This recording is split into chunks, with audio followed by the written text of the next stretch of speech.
This is the legend of a man named Tat. A Chinese-Canadian man, Tat lived a rich, fulfilling life filled with hobbies and interests even early on as a boy. He was a man who enjoyed reading, movies, traveling, cooking, tai chi, yoga, and talking to friends, and he would always be ready for some Chinese tea. Being constantly refreshed and recharged by these hobbies and interests, Tat would channel his energy into the world of social work. In the 1970s, Tat would pursue a Bachelor of Social Sciences in Social Work and Psychology and a Master of Social Sciences in Clinical Psychology at the prestigious University of Hong Kong. This would become the beginning of a long, rich career in social work, psychotherapy, and counseling. Tat was happy. And then one day, Tat would create something truly remarkable. Something that would change Tat's world and also the world of psychotherapy. In the 1990s, while Tat was pursuing his PhD in social work at the University of Toronto, Tat created the Strategies and Skills Learning and Development Intervention System, the SSLD. Applying over 30 years of research and practice experience, Tat created the SSLD to revolutionize clinical psychology's approach to human life. With this model, Tat created a new method of improving a person's general thinking, action, motivation, emotion, body, and surrounding environment, all while maintaining genuine cultural humility and acceptance. Tat proudly owns the SSLD's registered trademark, and many professionals from corporate and non-profit sectors, healthcare sectors, public relations sectors, and parenting and child development sectors have come to Tat for advice on properly practicing the SSLD. With countless academic appointments, numerous achievements, and plentiful experience, Tat has forged a legendary path of his own. This is the legend of Dr. Tat Tsang.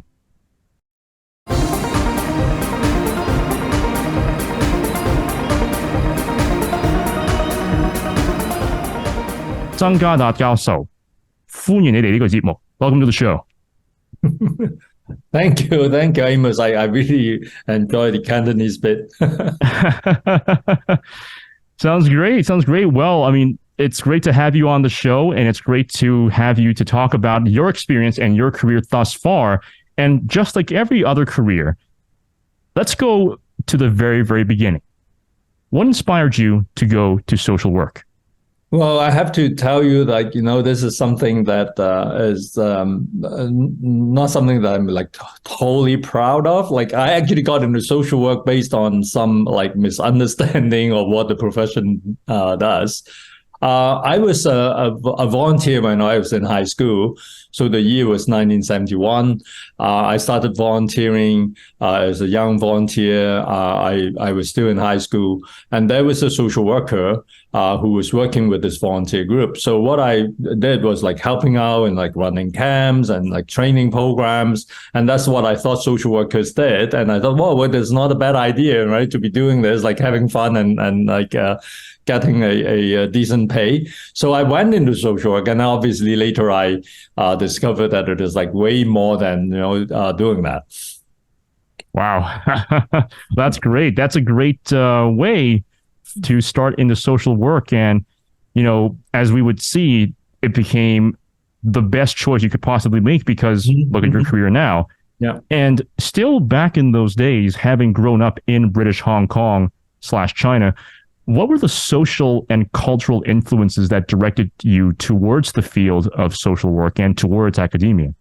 You actually during the 3 years of undergrad, because we're still using the British system back then. So undergrad was not 4 years, but instead it was 3 years. So it was the British university system. They gave you an honors degree after 3 years of undergrad. So a lot happened during those 3 years, intellectually and personally.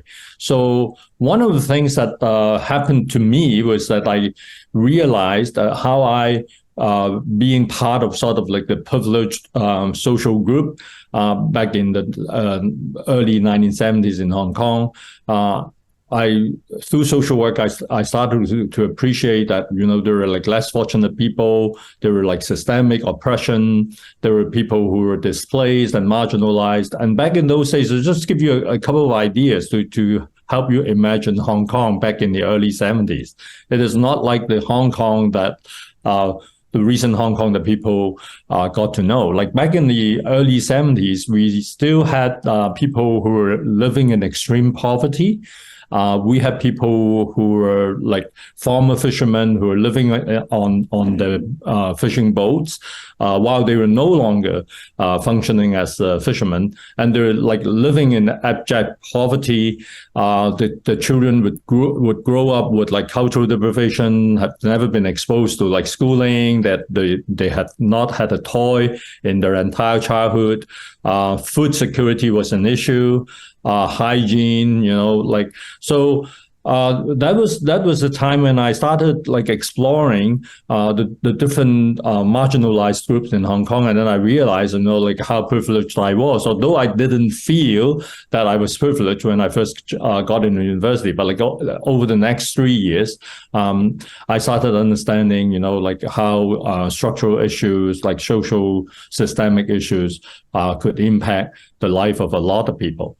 And so I became a sort of like more of a left-leaning student activist, and started like taking on anti-colonial agenda. So one of the things that I did, like that probably won't please some of the Canadians here, was I actually organized a boycott against the Queen's visit to the University of Hong Kong when I was a student activist, and got like put onto the Hong Kong government's blacklist. So yeah, so that gives you an idea of who I was back then.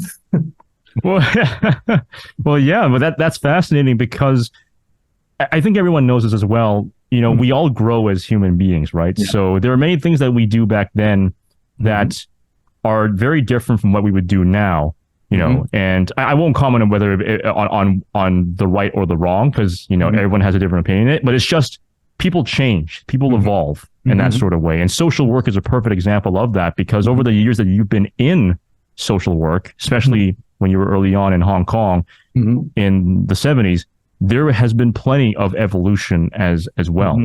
So to what extent do the areas of social work, psychology, and psychotherapy relate to each other in your experience back in those days in the 70s in British Hong Kong?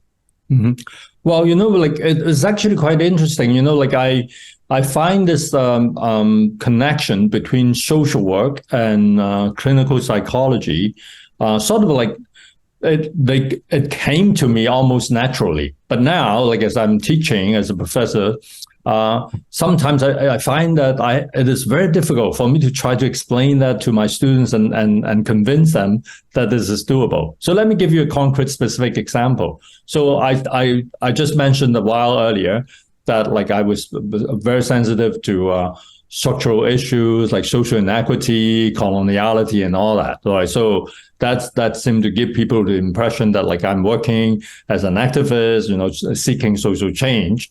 So what does clinical psychology have to do with it?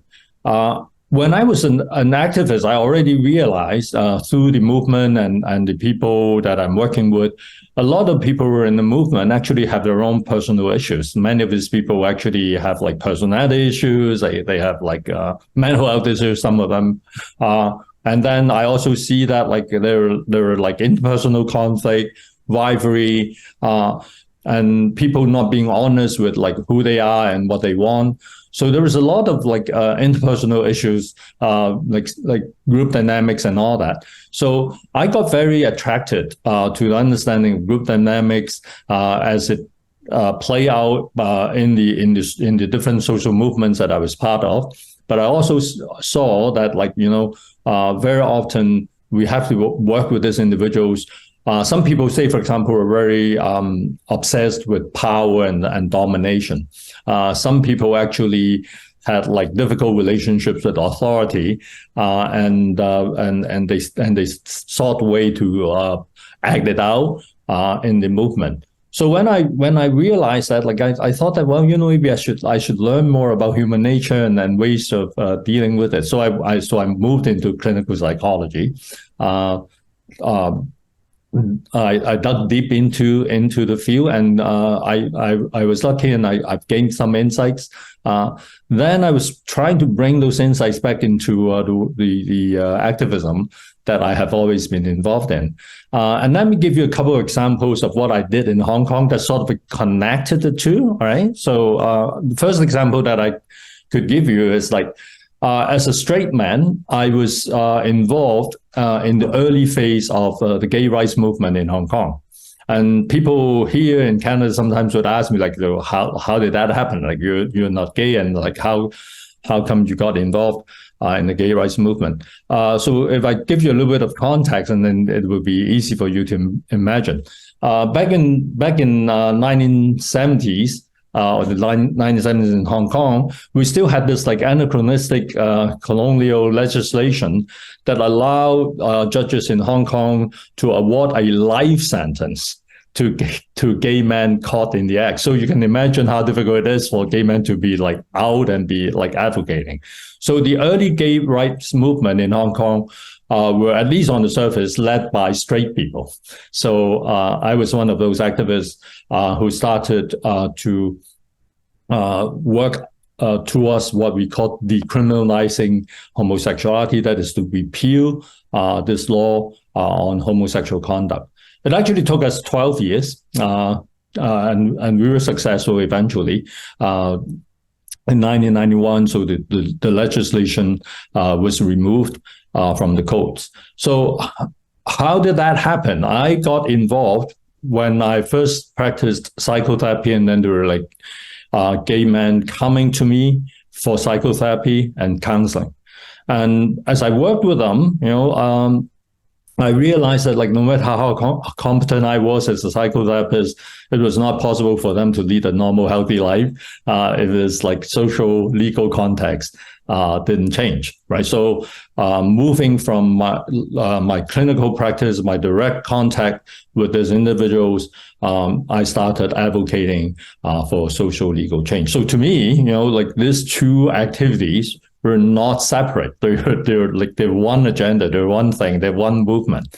And when I was in the movement, I can also apply some of my psychological skills and knowledge of psychology when I'm interacting with the people in the movement, and also with people who are like reacting against the movement. So I can see that, like, my social work commitments and my clinical psychology knowledge actually went very well together, hand in hand. So one quick example, that was just like 2 years before I left Hong Kong. It was in 1987. Back then, like, I have already had quite a bit of experience working with people with severe mental illness. And then I understood back then that, like, the system actually was not really protecting them or like working to their best interest. People can be, like, say, for example, commissioned into a mental health institute against their will without due process. So I advocated for revising the mental health ordinance in Hong Kong. And with some success, like, so they started introducing a system where a person who has to be commissioned to a mental health institute would have at least been reviewed, right? Not only just like by doctors, but also, like people with legal knowledge, and then representation from the community to make sure that the individual rights, the citizen rights of the patient would be respected. Yeah, that's a lot. That's a lot. And that's some very, very important work to really bring Hong Kong forward and help them move forward in a social sense as well, especially when it comes to the mental health side as well. Mm-hmm. You and I both being of Chinese heritage, mm-hmm. we know very, very clearly and very well just how ill-suited our culture, or ill-equipped rather, our culture is towards mm-hmm. mental health issues. Mm-hmm. And with that kind of work, with being able to improve access and improve understanding and awareness of mental illness, it's really, really important even on a cultural level, because that challenges a lot of what many of our peers at the time, and even now to a certain extent, what many of our peers have originally believed about mental illness. Mm-hmm. Mm-hmm. That's a very good point, Amos. And you know what? It is so interesting because, like, just a short while ago, weeks ago, we had another high-profile case of a person who supposedly had a severe mental health issue, was also like behaving in a violent manner, and like actually severely harmed and actually killed, I think a few people. And that reminded me of like a very similar incident back in the early 80s when I was like practicing as a clinical psychologist in Hong Kong. And I as I was going through my files, as I was renovating my house, like I found that some of these newspaper clippings of me commenting on a similar issues like over, well, almost 40 years ago. And then basically, I was making the same comment about, people with severe mental illness. There are like moments when some of them became violent, and then they usually were given a lot of media attention. But what is usually not given equal attention with a larger number of people who are suffering from the discrimination and negative treatment and different kinds of like abuse, including social emotional abuse from others. And actually, there is actually no evidence that people with severe mental illness are more aggressive than people who are not. But like as I said, this is like something that reminded me of something that happened like 40 years ago. So it also speaks actually to the fact that how rare it is. It's not that it's something that happens on a regular basis, but people would very quickly associate mental illness with like danger, violence, aggression, which is actually the exception rather than the rule.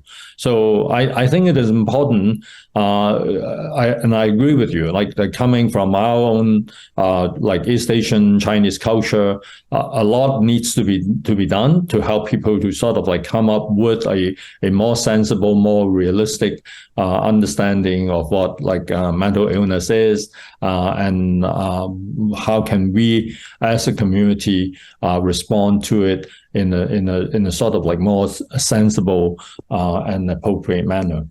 Yeah. There needs to be a widespread cultural and systemic change within our communities, mm-hmm.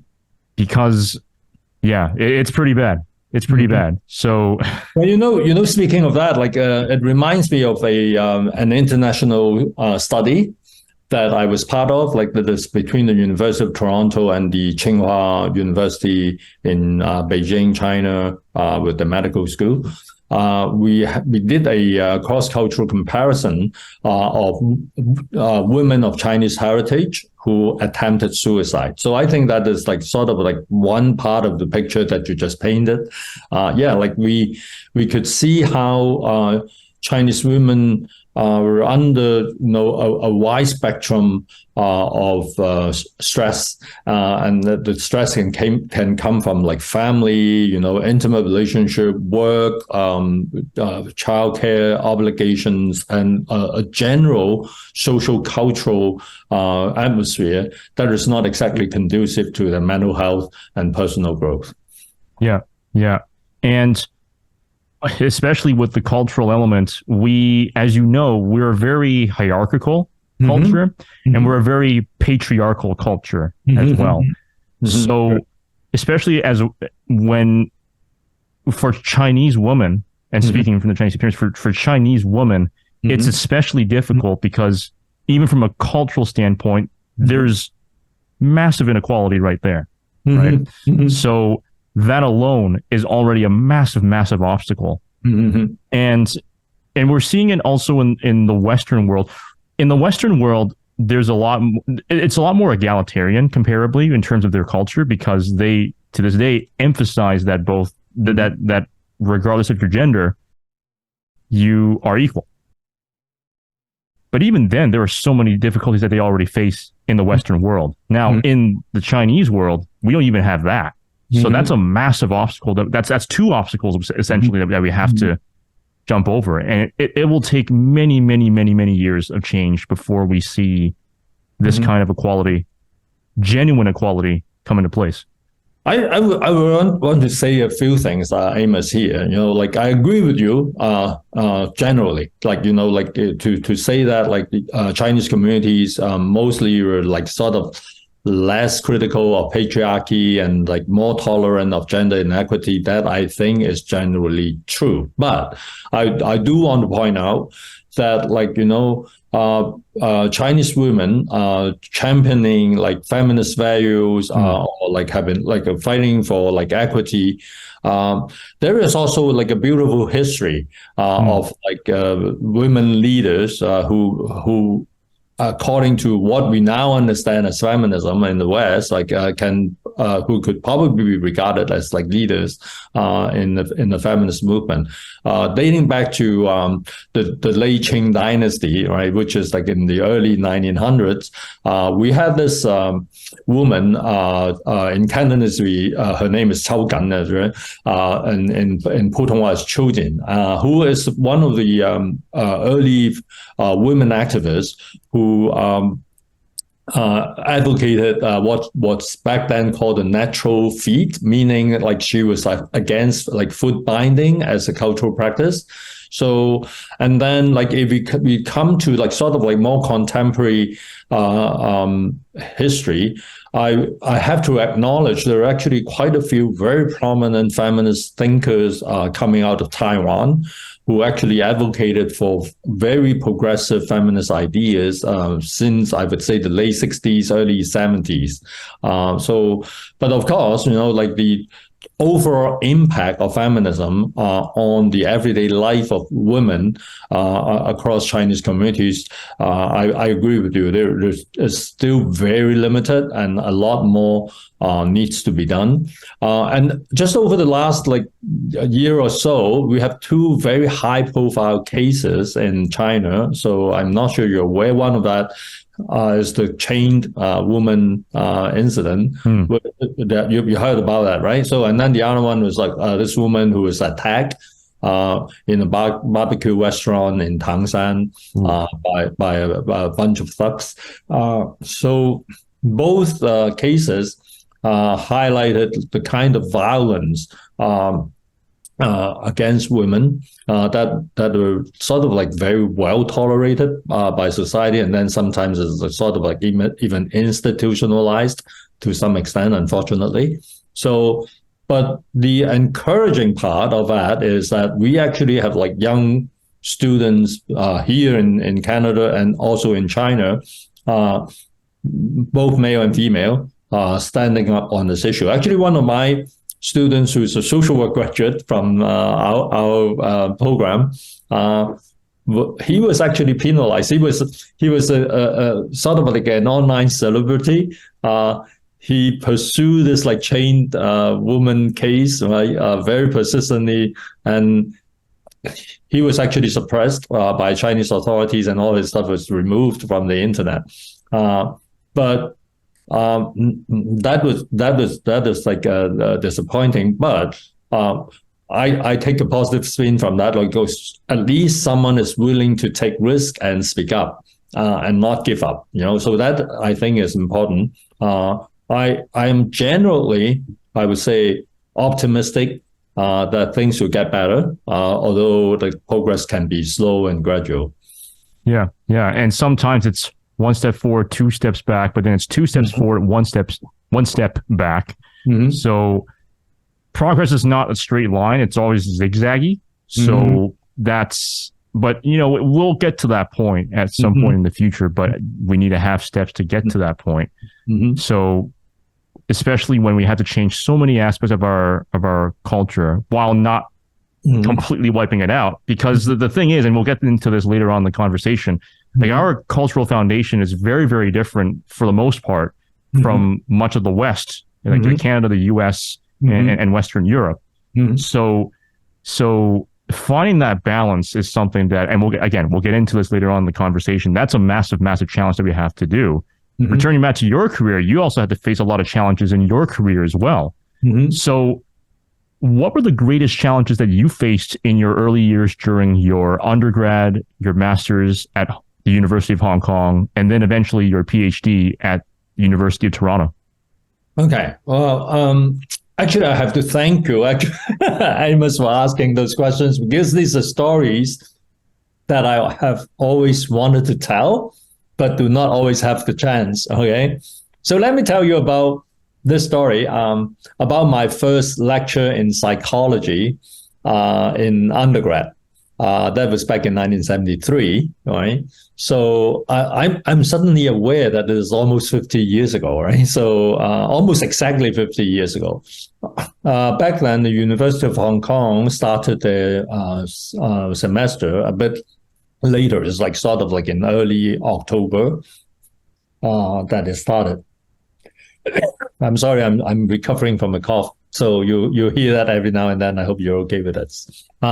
So this is the first lecture in psychology, and I really would like to acknowledge my professor, teacher, mentor, Dr. Eric Van, who back then was like our teacher in this first course in psychology, Introduction to Psychology.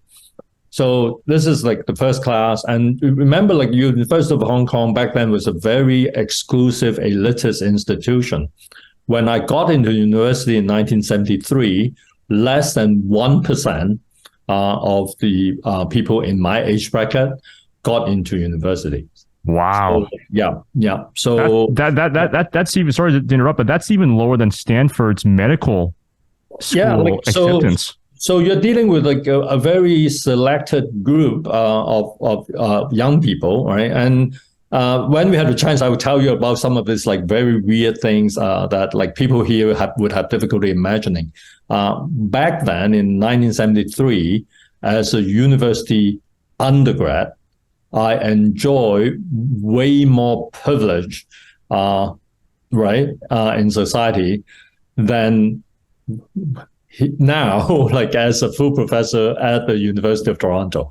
So that gives you sort of the idea, like, but this contrast will actually lead to another topic that I would like to talk to you about later. Hopefully we'll have the opportunity for that in our conversation. That is the, what I refer to as the post-professional era.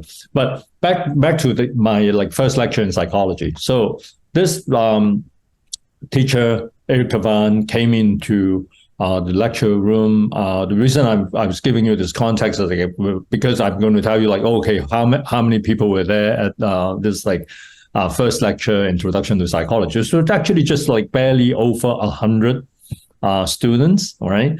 But that was sort of the class size back then, like back then in each faculty, each year they would take in like slightly over 100 freshmen in each faculty. So we have like slightly over 100 students in the classroom, and he went in and then he asked us a question. The question was, do you believe that the sun will rise in the east tomorrow morning? So as you can easily imagine, most people said yes. and then he asked us why, so some people said, well, has always been like that. And, like this is the way things are. And then he started questioning, challenging each of those answers. So say, for example, he said, like, how many times have you personally witnessed the sun rising in the east? And then like we would say, okay, almost every day. And then he said, like, well, I actually do not believe you, but let's grant that you have actually watched it every day since birth. So he wrote on the chalkboard, like, the average age of back then was like 18, 19, first year university. And then he said, okay, let us say 20. And then he put 20 times 265. And then he added 5. And then I said, do you know why I have to add 5 days to this? Like we're a smart bunch, so some people said yes, like the leap year. So he put it in, and then he draw a line, right? And then he put like 4.5 billion years below. So it's like you have this number of observations over, the age of planet Earth, which is like 4.5 billion years. Like, don't you think your sample is too small? So like, I don't want to like go on and repeat the whole lecture, but like in 20 minutes, like he basically shot down every reason, right, that people came up with. And then I still remember, like, it was 1973, and one of my classmates actually asked the teacher, right, oh, no, Mr. Gavan, have you heard of like Karl Popper's conjecture and refutation? That was a very smart question. And I still remember Eric Gavan looking at him, like feeling impressed. And that's, yeah, I have, like, but have you heard of Hume's paradox?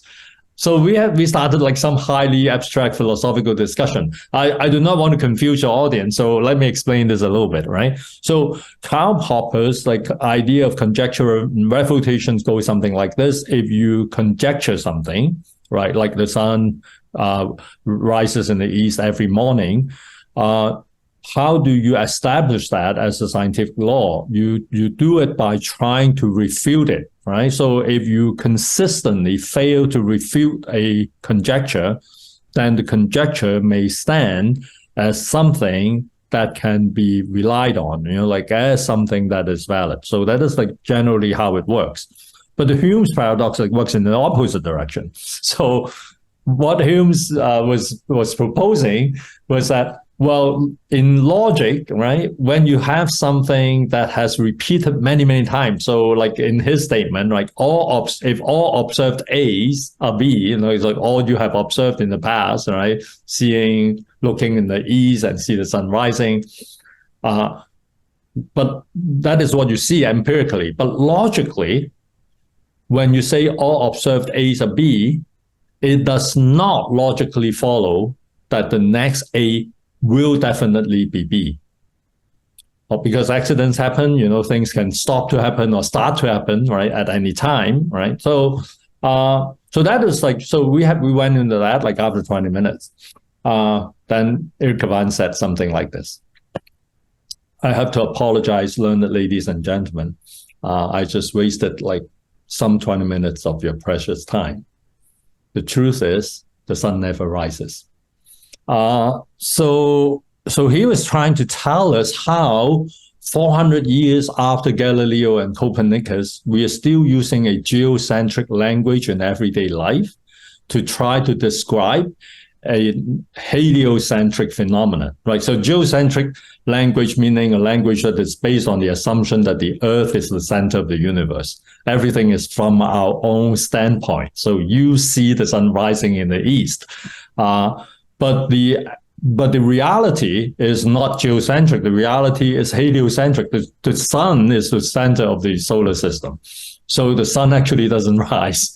Is that like we are revolving so that at some point in time, we see the sun in what we socially constructed as the east. And being in Canada, it is actually easier to comprehend this. To say that the sun rises every day in the east is not even empirically true.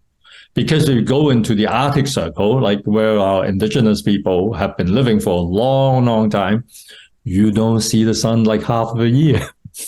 So like talking about the sun rising in the east every day or every morning is a biased observation by a biased cultural group living in a particular geographic space. So, but like the interesting, amazing thing is that people do not question it, right? And people say that, yeah, like I believe that the sun will rise in the east tomorrow morning. Actually, I just did that this week in my first class with a group of social work students on Thursday.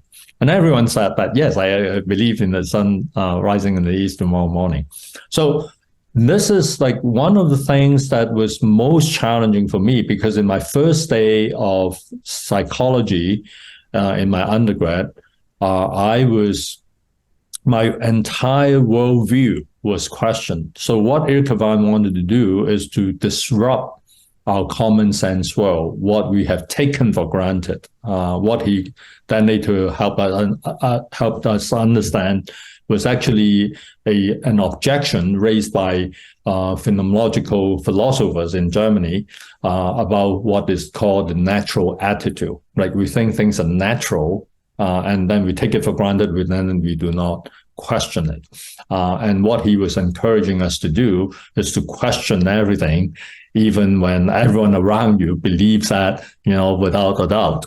And I have to tell you, because of that attitude that was sort of like instilled in my young mind, I have subsequently moved on and started questioning other stuff.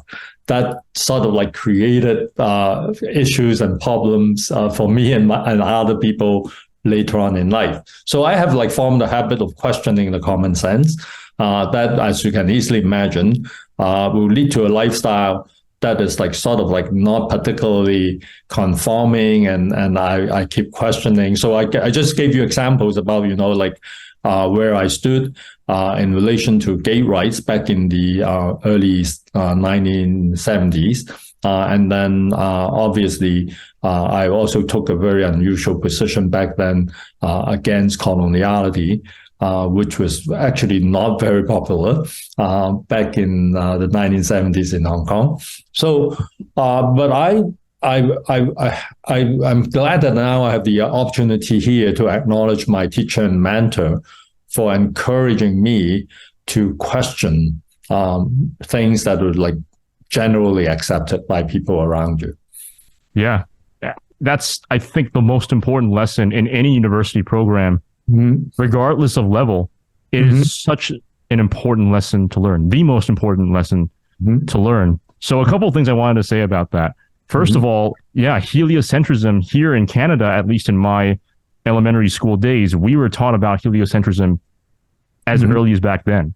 So right away when you mentioned it, I'm like, yep, I totally understand it, because the way how we see the sun rise, that's just us being on Earth from a cultural sense and from our own personal experience sense, looking at that from that perspective.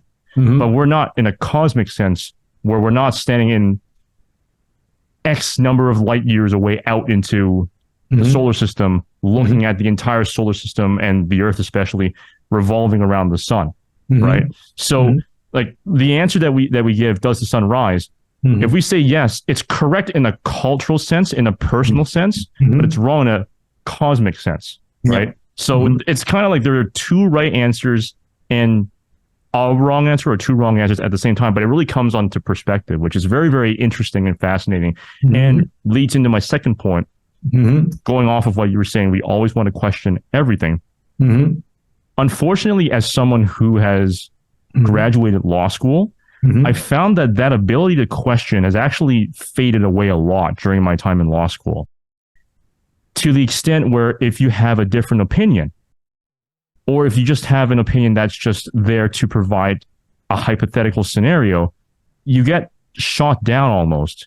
And there's even some hostility towards that, which is very disappointing for me at the time. And even looking back on my time in law school, that's one of the many issues that I found with my own experience, which is scary also because this is a profession, law is a profession where people are supposed to be able to ask those difficult questions, right? Now, I get it. You want to ask those questions in a tasteful manner, in a respectful manner, but you still have to ask those questions, right? If you want to get to the truth of something, if you want to get to the bottom of something, you have to do it. But again, at least in my experience, and in the experiences of many of other colleagues, that sense of questioning everything has faded away a lot in recent years. And that's scary for at least my profession. Oh, wow. You know what? Like, Amos, I'm glad that you bring this up, I told you about something that just happened to me very recently. It's very personal, but I think it provides the context to this. And then I will talk to you about law and and what role it played in my career, right? Okay, so I told you I was like sort of going through my files and getting things reorganized. That actually is connected to a very significant personal event of mine. Like my dad just passed away a couple of months ago in June. And after his death, I suddenly felt that like it might not be a bad time for me to go through my stuff and reorganize, because I cleared out his stuff and his house. And then I came home and I said, maybe I should do the same. And in this process, I discovered some very interesting documents connected to a lawyer colleague / friend of mine who is now living in the UK. So I got this guy involved in a couple of projects with me. He was actually in a way also supportive of my early activism in the gay rights movement.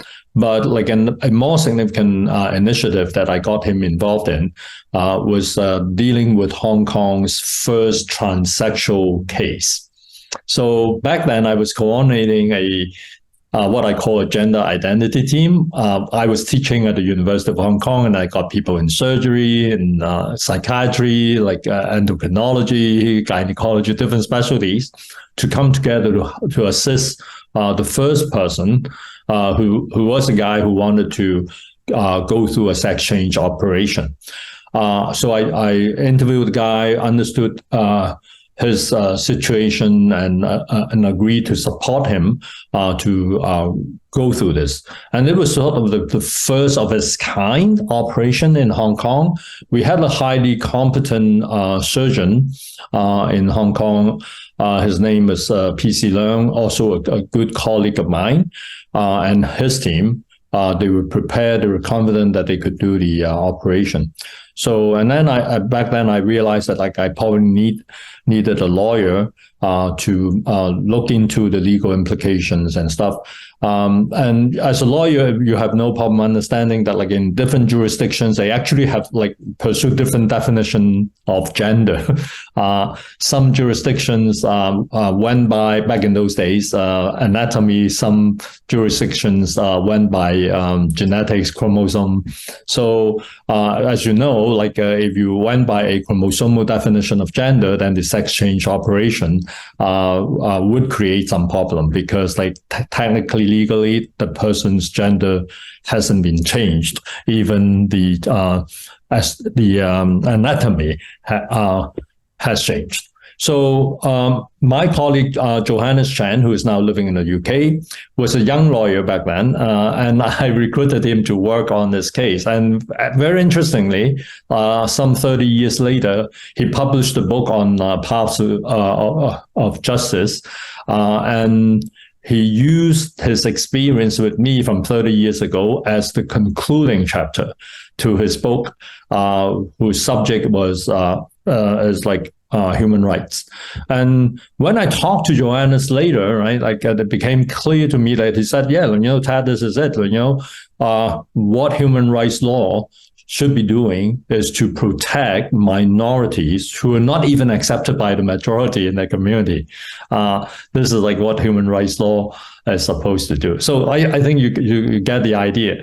And then like as I was going through my files, I was so amused. I took a few shots on my iPhone and I sent it to Johannes.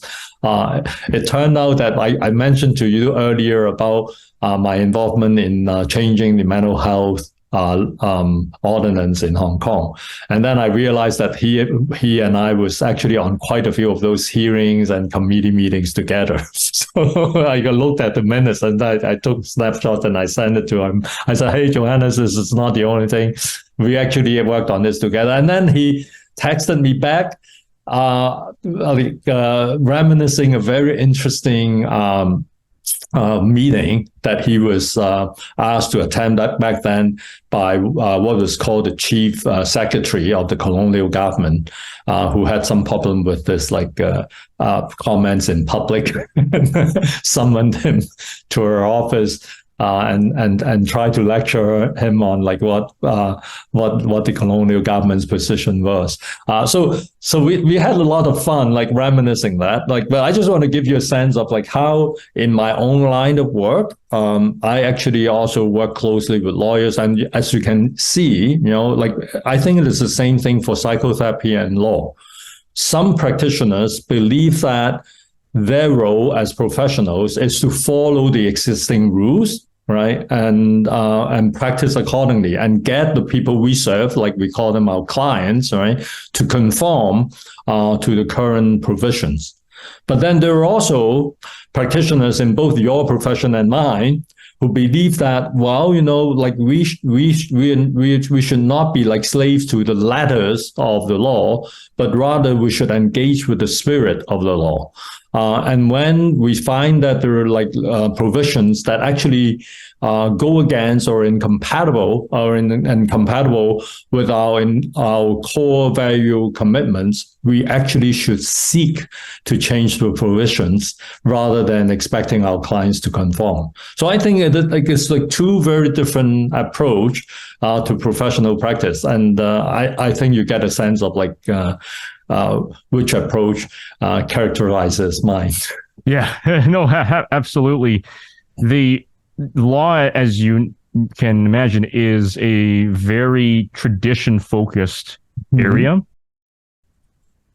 Any kind of change that happens is usually done kicking and screaming in the sand, right? So it's very, very slow. Any kind of legal reform, most of the time, is very, very slow. And it's also by design as well, especially here in Canada. In order to do one thing, you have to do 10 different things procedurally in order to do something. And it doesn't matter if it's a government decision or even something as simple as filing a specific document with a court. It takes a long time, and it's very specific. It's very meticulous. I understand where the traditional side's coming from when it comes to being a little bit adverse to change. I sort of understand it because they don't want to destroy the whole concept of due process, right? And I also see the other side, the change side, where it's also that same process that's actually causing some of the problems. So it's a chicken and egg situation that will always be a debate, I think, in my profession. But it's important to have that debate, and most importantly, it's important to have that debate in a civil manner, because frankly, the last 20 years have been anything but civil. In my honest opinion.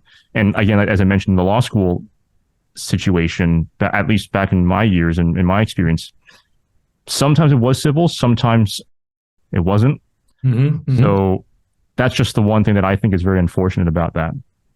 Well, you know what, like Amos, like when you're talking about like legal reform or changes, they typically are slow. I agree totally with you. So I just like shared my experience, fighting this like legislation on homosexual conduct in Hong Kong took us 12 years, right? But you probably know this, like, I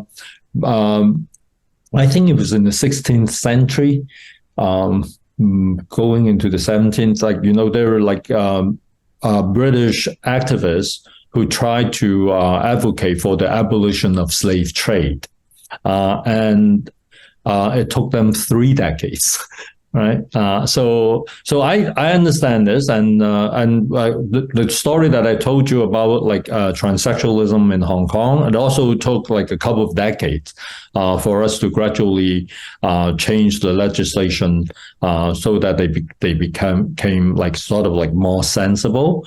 The mental health ordinance is going through ongoing revision. I just heard from one of my colleagues here at the University of Toronto, who's a community psychiatrist, Samuel Law, who he actually has been consulted by my colleagues in Hong Kong recently on further revision to the mental health ordinance. So like I totally understand that. Like the change can be very slow and gradual, and it's not always a bad thing because we want to be careful, we want to be cautious, we want to be able to take into account like all the relevant issues. And I totally agree with you. The most valuable part or the kind of condition that we should create is a space for civil discourse, and so that we can actually talk and reason with each other and debate with each other. Yeah, absolutely. And another issue about change is that we also want to make sure that change is genuinely good, positive, helpful change. Just having change for the sake of change isn't a good thing, because sometimes that change is a bad thing. So that's why in our approach, no matter how we choose to approach that change, that has to be a clean, it has to be a civilized, it has to be a well-reasoned approach, backed by evidence and everything of that sort, before that change can be enacted. And that's also a good example of that is, our Canadian political system, where a bill is typically read a number of times, it goes through both houses, and then eventually gets royal assent if it gets that far. It's one of many, many, many, many examples at the macro scale and also at the micro scale as well. And going back to civil discourse, the art of civil communication, the art of civil disagreement, it's something that I think humans have always struggled with. But as I mentioned, it's especially bad in the last 20 years because of social media and all these different echo chambers. And especially with our backgrounds as people of ethnic Chinese descent, now the conversation of Western culture and Chinese culture is a massive, massive talking point. It's, it's very contentious because this is a topic where it hints to the very core of a human's very essence as a cultured person. And I remember recalling from one of my conversations not that long ago, a couple of years ago, with many of my colleagues, we were talking about even just the issue of how relationships are run in the Western context and in the Chinese context. Oh my goodness. I was the only person who was actually talking about the Chinese context because all of my colleagues were all Western. So they believe that the Western context of relationships is the universal way of relationships. So I'm trying to think back to that conversation because that was actually quite a long one. And people were angry. And actually, I even lost a couple of friends even because of that conversation, which is strange. And this also goes back to what I was talking about even in law school, because these colleagues were all law colleagues. So it's a perfect example of just not being able to think of the other side and being able to question what you believe in, because frankly, the Western definition of what relationships are is so young. It's only been around for about 100 to 150 years, whereas the Chinese definition has been around for thousands of years, right? And so the very argument that they had that Western romantic relationships, for example, like, every relationship has to be two against the world, romantic, that kind of thing. That's not always true. That's certainly not universal, because in my culture, it's the complete opposite, right? In our culture, as you know, and in your research, even, we have an entirely different understanding of love, an entirely different definition of love. And even the words that we use for it is so, so different. And I think this is a perfect time for me to go into that, because this is a conversation that I always wanted to have on record. You know what, Amos? You may regret this. Okay, let me tell you. Okay, first of all, I think like in our preparation for today's conversation, that is probably one area that we did not spend a lot of time talking about. But like you asked for it. Okay, let me tell you a few things here. Okay, one is that. I have actually been running a reasonably successful online course on intimate relationships. And I hope it is okay for me to be talking about it on your show. People can easily look for it on the Coursera platform. It is a University of Toronto offering with my name on. It is titled The Arts and Science of Relationships. We have actually recruited close to 200,000 learners worldwide. The reason why I refer to that is because these people came from almost every culture. We actually have learners from every country on this planet, maybe with the exception of North Korea. So, and we have like a very significant following in West Asia, or what was called Middle East, like Muslim countries. We have like significant participation in South Asia, like India, Pakistan. Obviously, we also have like thousands of learners, or tens of thousands of learners in North America and Western Europe. So that the reason I refer to this is that I think I have somehow got to some of the essential structures of romantic or intimate relationship.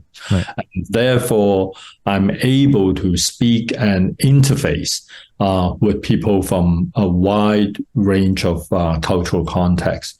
But it is not all nice and beautiful. I have to tell you this. Right. Every now and then, we have people leaving very angry, critical comments on our bulletin board, right? More than once. I want to emphasize, more than once. I had people leaving message on my bulletin board saying that your cause is evil. So that is sort of like the extreme position. Some people find that the values that I'm advocating is like incompatible with their belief system and value systems. They actually labeled it evil. And I'm not surprised, like when my colleagues at the University of Toronto asked me, do you want to like remove those comments? I said, no, leave them there. Like this is the reality that we're living in. There are people who have huge problems with what I am talking about and what I stand for. But back to your question, or your observation about the Chinese culture. I sort of agree with you by and large, but I also want to point out that there has always been exception to the rule. So within the Chinese culture, we have like some really extreme, profound love stories, characterizing lovers who went against the social norm. That is the Chinese culture norm, right? And defying parental authority, for example. In the West, you have Shakespeare's like Romeo and Juliet, and in Chinese tradition, you probably know about the using our own dialect like 梁山伯與祝英台, right? So the Westerners like refer to them as the butterfly lovers. There is actually like a violin concerto composed under with that title.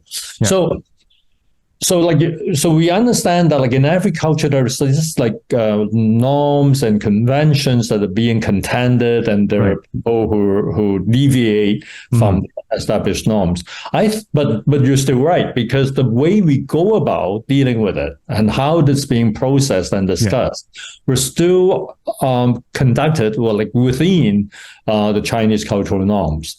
So I just want to like use one thing that like hopefully you and I together can help our audience understand. So in English, like the key word that is used is the word love. Right. So this is a very interesting. The word love can be used as a noun. It can also be used as a verb.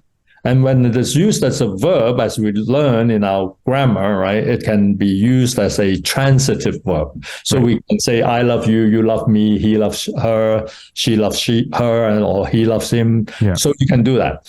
But in the Cantonese language that we both share, we have some very interesting expressions, like about courtship and intimacy.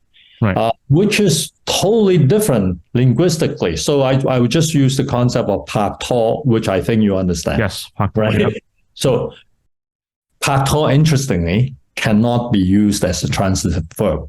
We cannot say I pak to you. Yeah, exactly. I have never heard of anyone who's ever used that in that Exactly. So this is like a very valuable cultural construct, because in the ideal Chinese intimate relationship, there is no subject object. Both parties are subject. So in Western social theory, they have caught up. They said, okay, like let us not talk about transitive relationship between a subject and an object. Like true intimacy, valuable intimacy should be intersubjective, meaning both participants participate in this intimate relationships as subjects.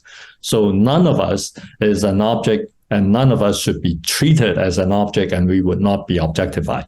So you see, like this is like one of the, I think, a simple example that I can use to illustrate how some aspect of the Chinese culture, as articulated in language that we use, right, offers a different approach to intimacy. So I, like, as I said, like you're going to regret this. Like, no, I actually don't. This is fascinating. If we go on, like it's going to take up all the time, because I can go on endlessly. No, I don't. Actually, I've been looking forward to having this because, and it's great because what you said in many ways actually proves my point even further. Because as we both know, and as everybody in the audience will also know as well, everything has exceptions. But what I was getting at in my initial conversation with those colleagues of mine was that aside from the exceptions, you can't use your cultural definition, in this case, the Western cultural definition, to define it as everybody's cultural definition. It's not, right? Like in our, and as you displayed in our Chinese cultural definitions, again, with some exceptions like the Tingxu, you mentioned Tingxu, right? Except for those exceptions, the general way of how we express ourselves is entirely different for the most part compared to Westerners, especially even nowadays. If I think there are studies that I think you're aware of where if you were to ask people in mainland China or even in some places in Hong Kong, Taiwan, they're not as romantically expressive as those who are in the West for the most part, with some exception, of course. But many of them tend to, fall into, I just want to have a life partner. I want to, just want to have someone who's like duty, responsibility, integrity, honor, that sort of thing, right? Which in the Western definition, especially in, frankly, the Gen Z and Gen Alpha definitions, they're still kids at this point, so whatever. Their definition is more of just like, oh, I just feel like, I feel it, right? Like in our definition, at least from my own personal experience in the Chinese definition, it's not just the feeling, it's also like the sense of responsibility and the actions. Of course, like, a lot more about this than I know, but I'm just trying to, kind of explain it, like what I was saying to my colleagues back in those days. Again, goes back to what I was saying. Every culture has a different way of defining it, of course, with exceptions. But you can't just have one that defines everybody, because that's at that point it becomes the question of whose definition is the most superior to do that, right? And that's a dangerous game to play.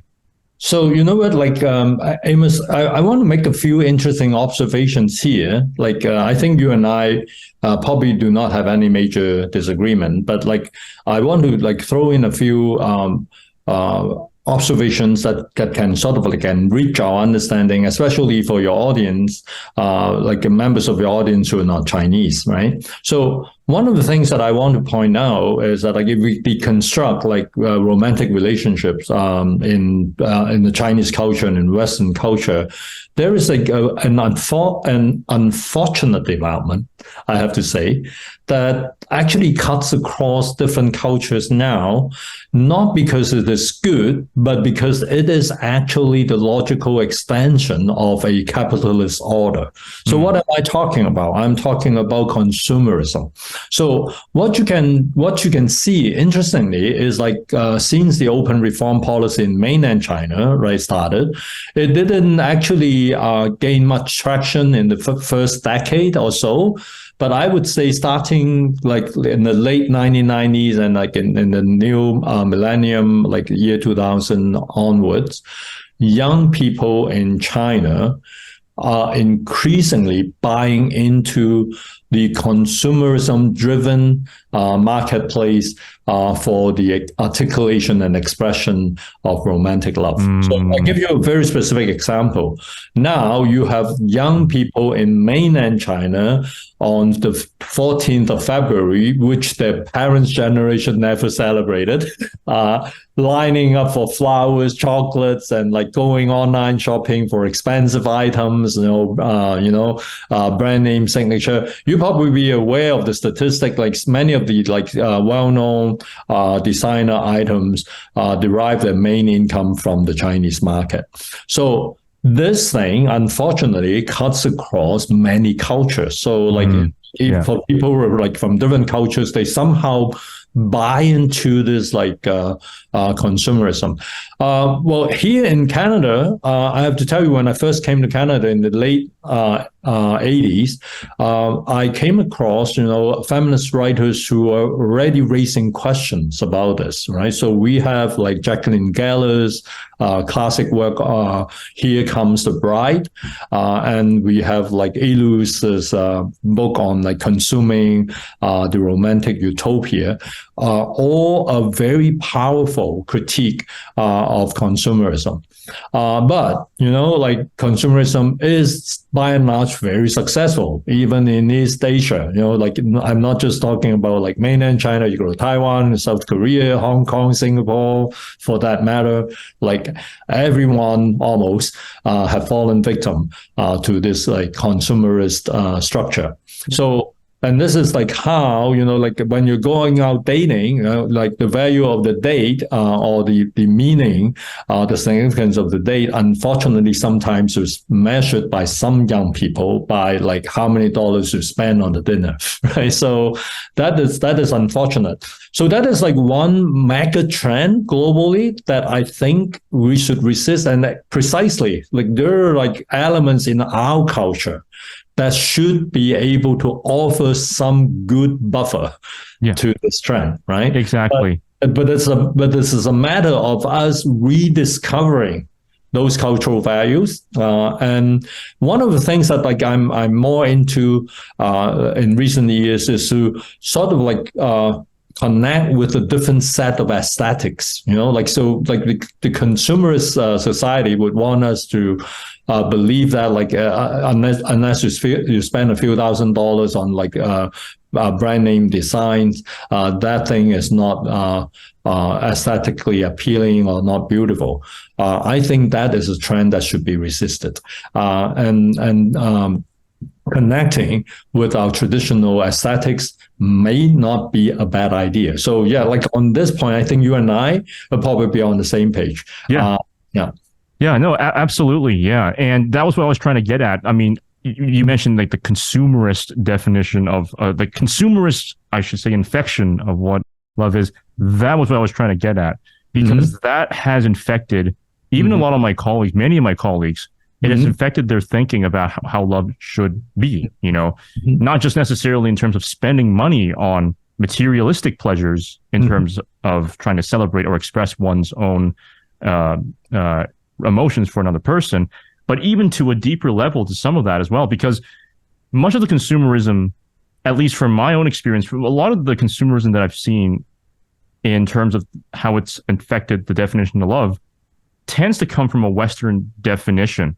If you were to use like a Confucian definition, for example, it wouldn't work, because the Confucian definition, if anything, it actually asks to avoid romance for the most part, right? It actually views romance in a negative light.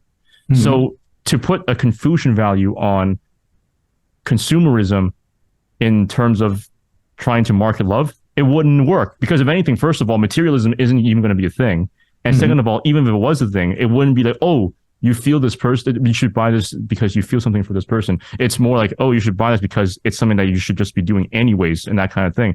And the way to market that isn't actually very good to do, right? So the Western kind of definition is being exaggerated and perverted in the sense in the consumerist reality. And again, like you said it perfectly. Like especially for us, as for those of us in the audience who also are also of Chinese heritage, this is also an opportunity for us to dig deep back into our own cultural roots, because frankly, I argue that our cultural roots, many of our definitions to some extent are in some ways, not always, but some ways, actually healthier than the Western definition.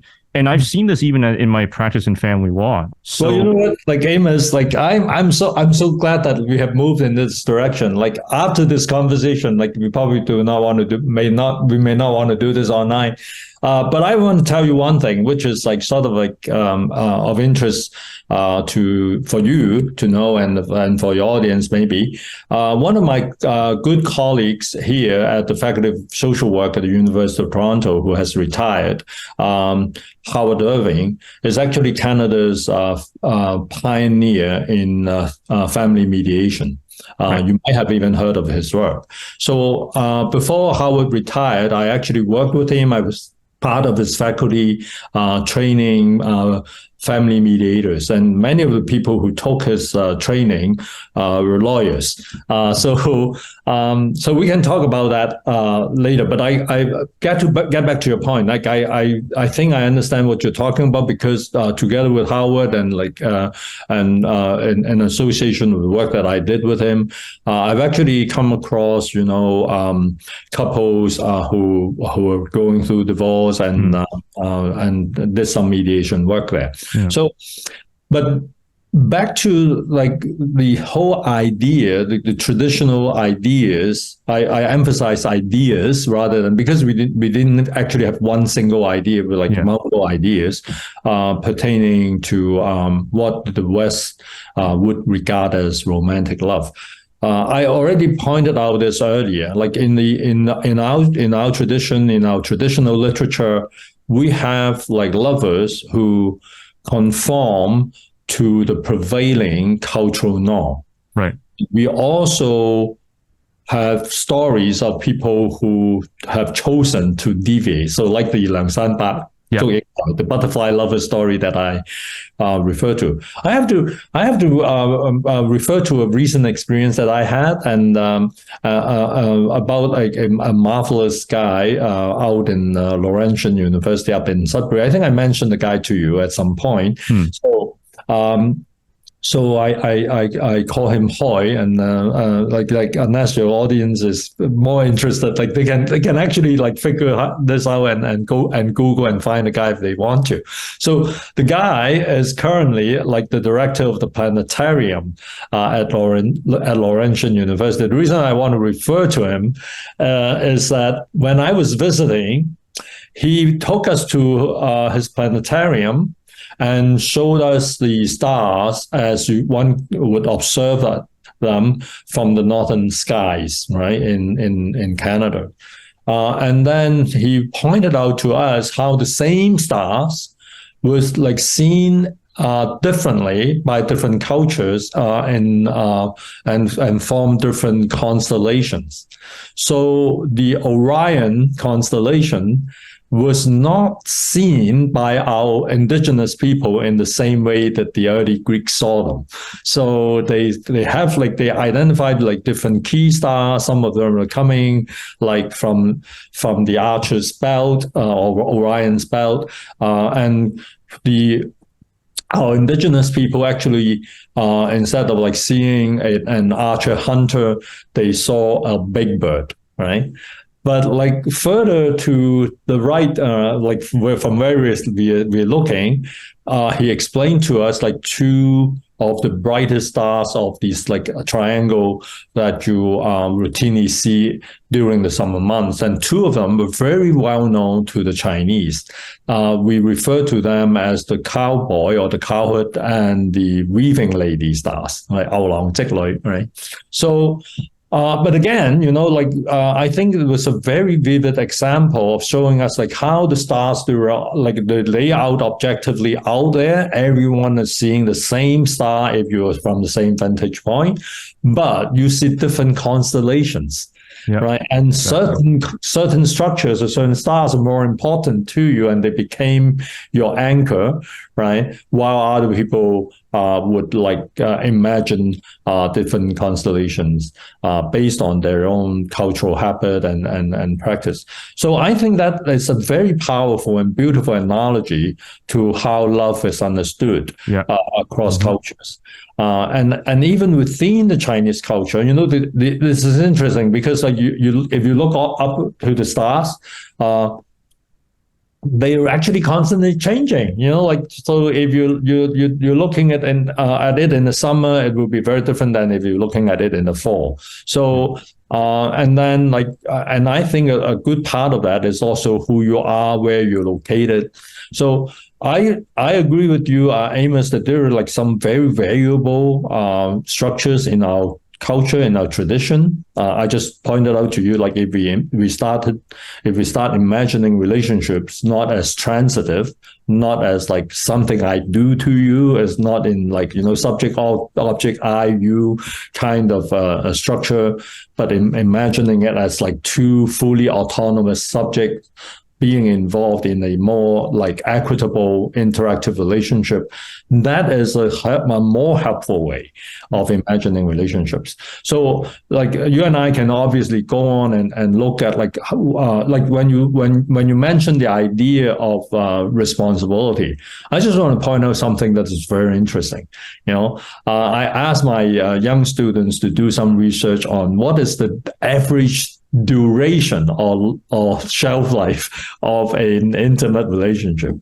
You will find that like the average duration of an intimate relationship is inversely proportional to age. Meaning, the younger you are, your relationship tends to be shorter. So, and then the kind of like the traditional Chinese love stories very often would include a period of long separation, easily. Like these lovers have not seen each other for 3 years or 10, right? And they still seek to reunite with each other.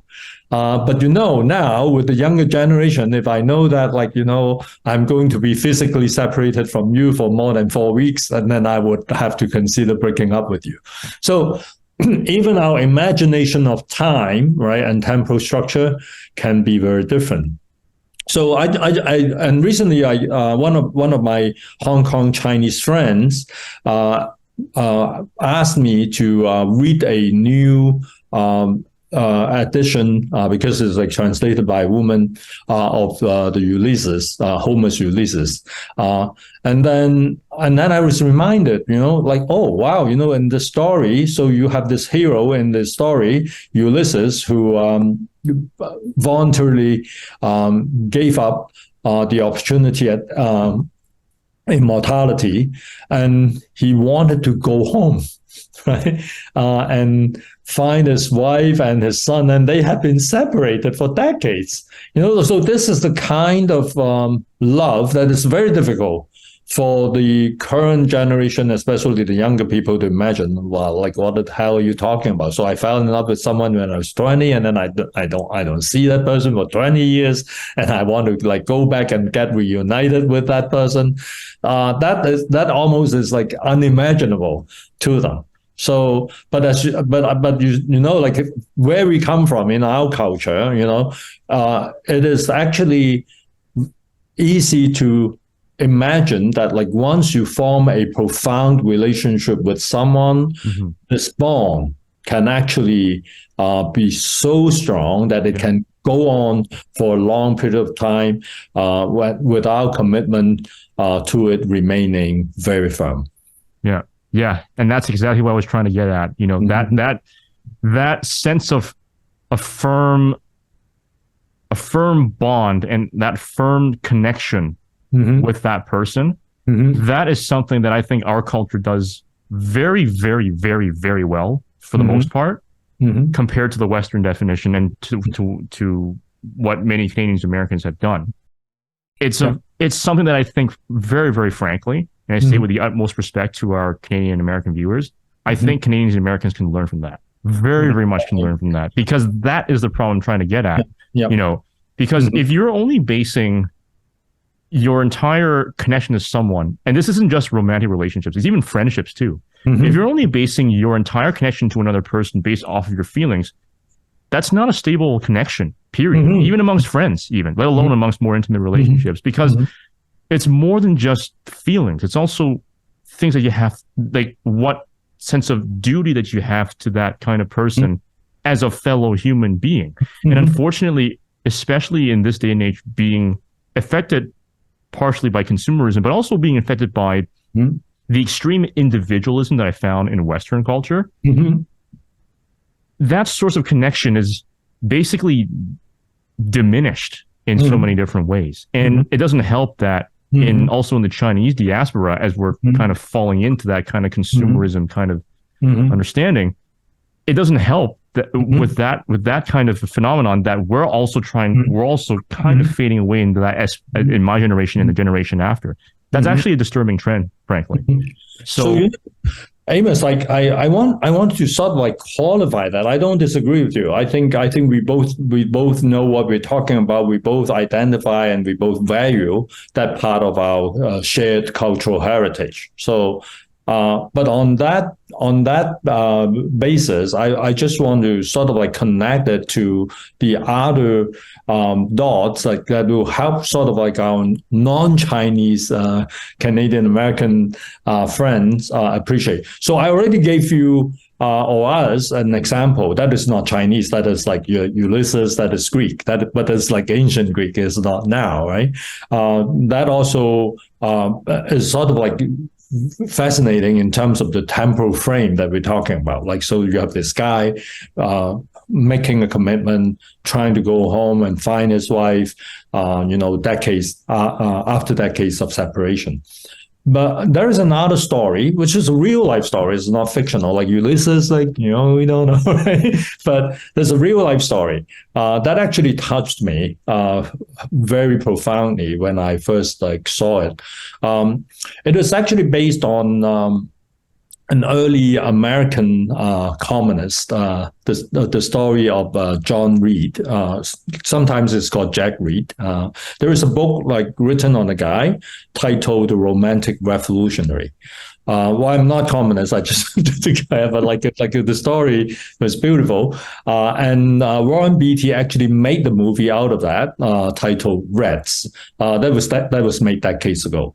But it is based on a real life story of John Reed. And John Reed is the only American who is buried in the Red Square in Moscow. So he was like an early leader of the American Communist Party, and so this story and the movie is not so much about his political ideology, but about his love life. So I think the romantic relationship involving John Reed was very very touching and very inspiring. So he was in love with this girl. I think I'm because I didn't prepare to tell you this story today, so I might have remembered the name wrong. I think it's like Louise was her name. Back then, they both believed in sort of like non-possessive relationships. So while he was away in Moscow liaising with the Russian Communist Party on behalf of the Americans, Louise had an affair with well-known playwright Eugene O'Neill. And John Reed found out, but he, as some of these very idealistic early communists did, was very accepting of that fact. But the interesting part was Louise had to actually smuggle herself out of America to go to the USSR to find him. So there are the parts of this story that I want to emphasize is the kind of loyalty or commitment that they have developed, right? Despite the fact that both of them were believers of free love and non-possessive open relationship, but the firm commitment to each other remains. And they're both willing to go through a lot of hardship and even risking their lives and their civil liberty to realize this love that they both believed in. I was very touched by this love story. Although the original biography was not so much on love, but on John Reed's political career. But I extracted that love story. So coming back to our point, this value that you and I seem to be attracted to, what I want to say is that it is not exclusive to the Chinese culture. Like the Chinese emphasize it, Yes. but it is also present in other cultures as well. But it's just that it might not be emphasized to the same extent. That's perfectly said. That's what I want to try to get at as well. You know, like every culture has that sort of sense. It's just that certain cultures, like our culture, emphasize it to a much higher degree than other cultures. And that's the thing I was trying to get at. I think Canadians, Americans, and other Western cultures can learn from us in terms of emphasizing that degree of loyalty and responsibility, because, again, because of the consumerism issues and also because of just the recent social changes, that has dropped. That kind of emphasis has significantly dropped, especially in the last 20 years. Oh my goodness. Like, just with social media and with especially the TikTok age, which I refuse to be a part of. It's so it's a gong show. I see. Okay. But you know what, Amos, like I probably have like chosen to engage with this like slightly differently. I am actually on Chinese social media a fair bit. But my strategy is obviously to try to get in there and like communicate whatever I think is meaningful, and hopefully we will be able to at least offer an alternative view to these people. And interestingly, some young people in China have responded to this message, and I actually find myself like getting a growing following, still small, like by any measure, because like all these KOLs on Chinese social media, they have like millions of followers. I'm having thousands, so it's still very different. But I'm still hopeful that like there is someone out there, there are people out there who would be open to these ideas and who may actually be subscribers to these ideas. And I'm also having a very romantic idea that like at least some of them can carry this on and further develop these values in a way that is relevant to the current generation. Yeah. And that's very good to hear. It's unfortunate today because, again, this goes back to the issue of social media as a whole. Social media has significantly decreased people's attention spans, especially TikTok and TikTok-like social media apps. They have they've so significantly decreased attention spans to the extent where even having these kinds of conversations, many people, frankly, in my age group, would have already lost their minds. So angry, infuriated, say, "Oh no, your definition of love is wrong. My definition of love is right." And there's a complete extreme, 100% wrong, 100% right, and that's it. End of discussion. That's the problem with social media. And it's these echo chambers that force people to go into this literal 5 or 10 second attention span. That we can't have conversations where we go into the nuances, like where even in our culture, for example, as we have discussed so far, we have this overarching cultural set of norms and ideas about what love is, with the exceptions of Qingxi and other things on top of that. You know, we don't get into that kind of nuance, and people don't want to hear that kind of nuance because they believe everything whatever they want to believe is 100% correct without actually considering the other side's perspective. This is something that, and again, that's why I very much wanted to have that conversation today, because we need to have at least something like that on record, because it shows just how you can be right and wrong at the same time. And that's something that I think even in our culture that we do a pretty good job of doing that, because we understand that it's not always that one side is completely right and the other side is completely wrong. Both sides are right and wrong to differing degrees. So that's another thing that I think a lot of Western cultures can learn from us, right? It's not always absolute, it's relative. Well, you know what, like Amos, when you come to this point, and I'm sort of like struggling with like what I should be bringing up, right? So I like there are quite a few things that are going through my mind, right? Maybe I should just think aloud with you. Okay, the first one, of course, is like the structure of social media, right? I'm not sure if it's like Canadian media specialist McLuhan who first came up with this idea. I may be confusing his work with like Noam Chomsky, but this idea of the soundbite, like when you're only given like so much time to express an idea, right? There's only so much complexity you can get.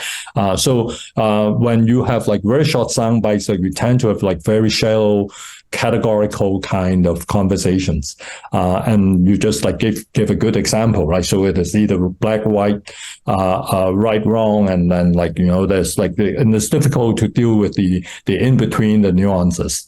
And this is why I'm actually excited, right, to be on a show like yours, right, which gives like plenty of time for us to elaborate on ideas, like bounce off ideas, and that I think is ultra valuable. I understand that like this might not be the sort of like most attractive or popular kind of show for most people, but I think the people who are willing to spend the time to engage with us and get immersed in this conversation would find that like this is like something that would take us way beyond what popular social media does. So that I'm totally with you on this, right? So but I do not want to really go in the direction of like offering a further critique of social media. Yeah, of course.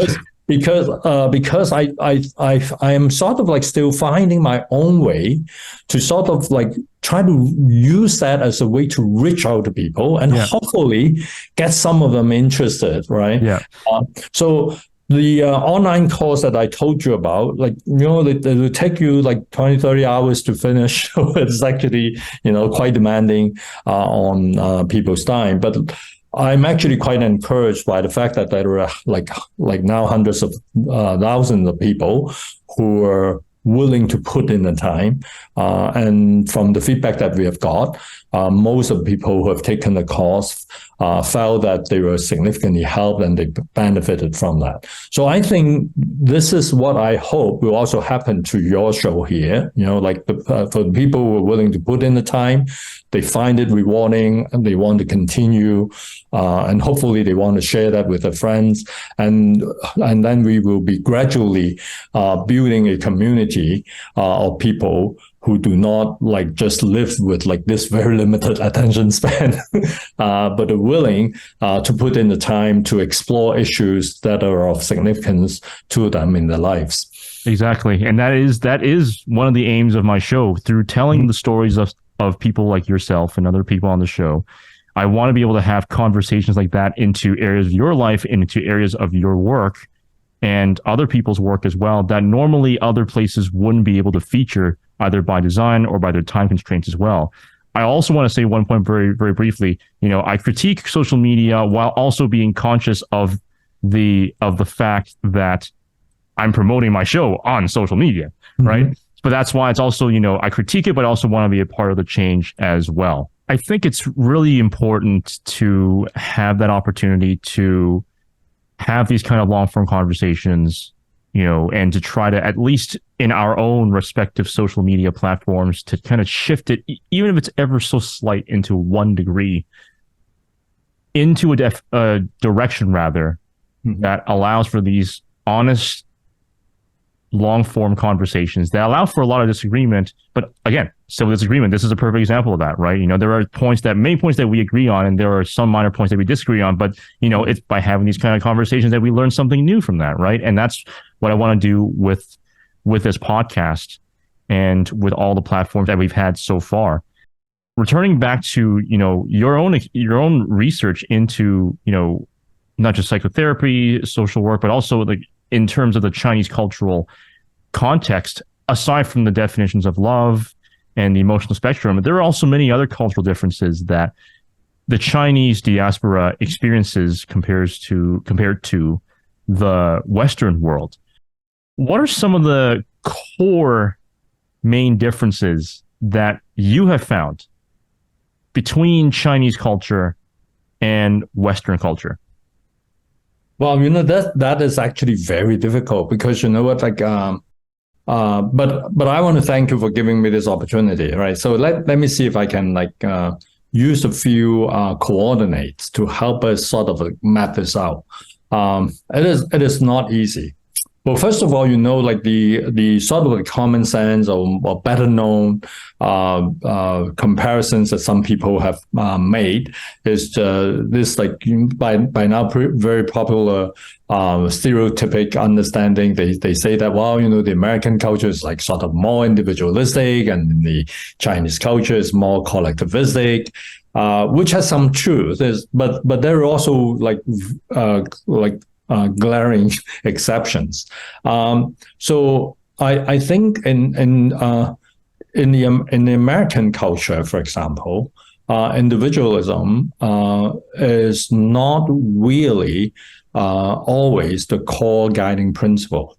So if you have been to a high school in North America, then you will see how powerful the force towards conformity is. If you stand out, if you behave differently, if you violate the norm, right, you can be targeted and you can have a really tough time, right? So there is actually high pressure towards conformity in the American culture as well. You see a lot of very collectivistic ritualistic performance. You can actually refer to the baseball game or the basketball game as a collective ritual, sometimes even of like religious proportions. So I would say that it's probably an oversimplification to say that the American culture is individualistic and the Chinese culture is collectivistic, because as you refer to Confucian teaching, so one core value in Confucius teaching is the courage to stand up against the masses. So in Cantonese, you may or may not have heard about this. Like this is this saying by Confucius, 雖千萬人吾往矣. Right. So basically, is that although there's thousands or tens of thousands of people against me, if I know that I'm right, I'll just go for it. So that sounds very individualistic. So I would say this individualist versus collectivist analysis is maybe overly simplifying the cultural difference. What is probably quite true, right, is that the Chinese are more often encouraged to think of the interests and needs of other people, right, before you act. But again, a skeptical American traveler to mainland China would say, hey, Tat, you're wrong. Everywhere I go, I have people who are sort of trying to take advantage of me, who doesn't seem to have much regard for my interests and my rights, and this person is probably right, so I have colleagues who tell me that. So how do we reconcile these contradictions? So I would say this. In each culture, we have to differentiate between what are the core values that people aspire towards and what people actually practice. And I think there's a huge discrepancy, both in the West and in the East. So by saying that these are Chinese values or Confucius values or whatnot, does not mean that every Chinese people are actually conducting their lives according to these values. So you can say the same thing about some of the generally accepted principles in the West. You have the same, right? So one good example is I remember in Canada when I first came here as a new immigrant, I was very impressed by how things were run back then, the honor system. But as we know, over the last 30, 40 years, the honor system has been eroded, right? So how did that happen? Some people would blame it on immigrants like us, but some people realize that it's not that simple, So we have to. So comparing cultures is always tricky. So we have to compare sort of like what people believe in, what people value versus what people actually do. And then so we have to be comparing cultural values versus cultural practices. And I would say, like, cultural values is easier to talk about because they are sort of more neat and tidy. But cultural practices are difficult because, like, it is varied. And then people like you and me, for example, right?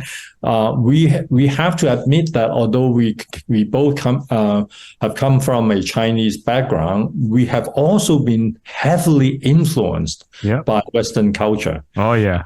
So whatever you and I do or say, it is not easy for us to like just attribute it like 100% to Western culture or 100% to Chinese culture. It's always like something in between. Like we have been exposed to multicultural influences, and being in like metropolitan centers like Toronto, you and I probably have also been influenced by our immigrant friends from other cultures as well. They can be like, people from India, people from the Middle East, people who are Hindis or people who are Muslims. And so we have been exposed to a wide range of influences.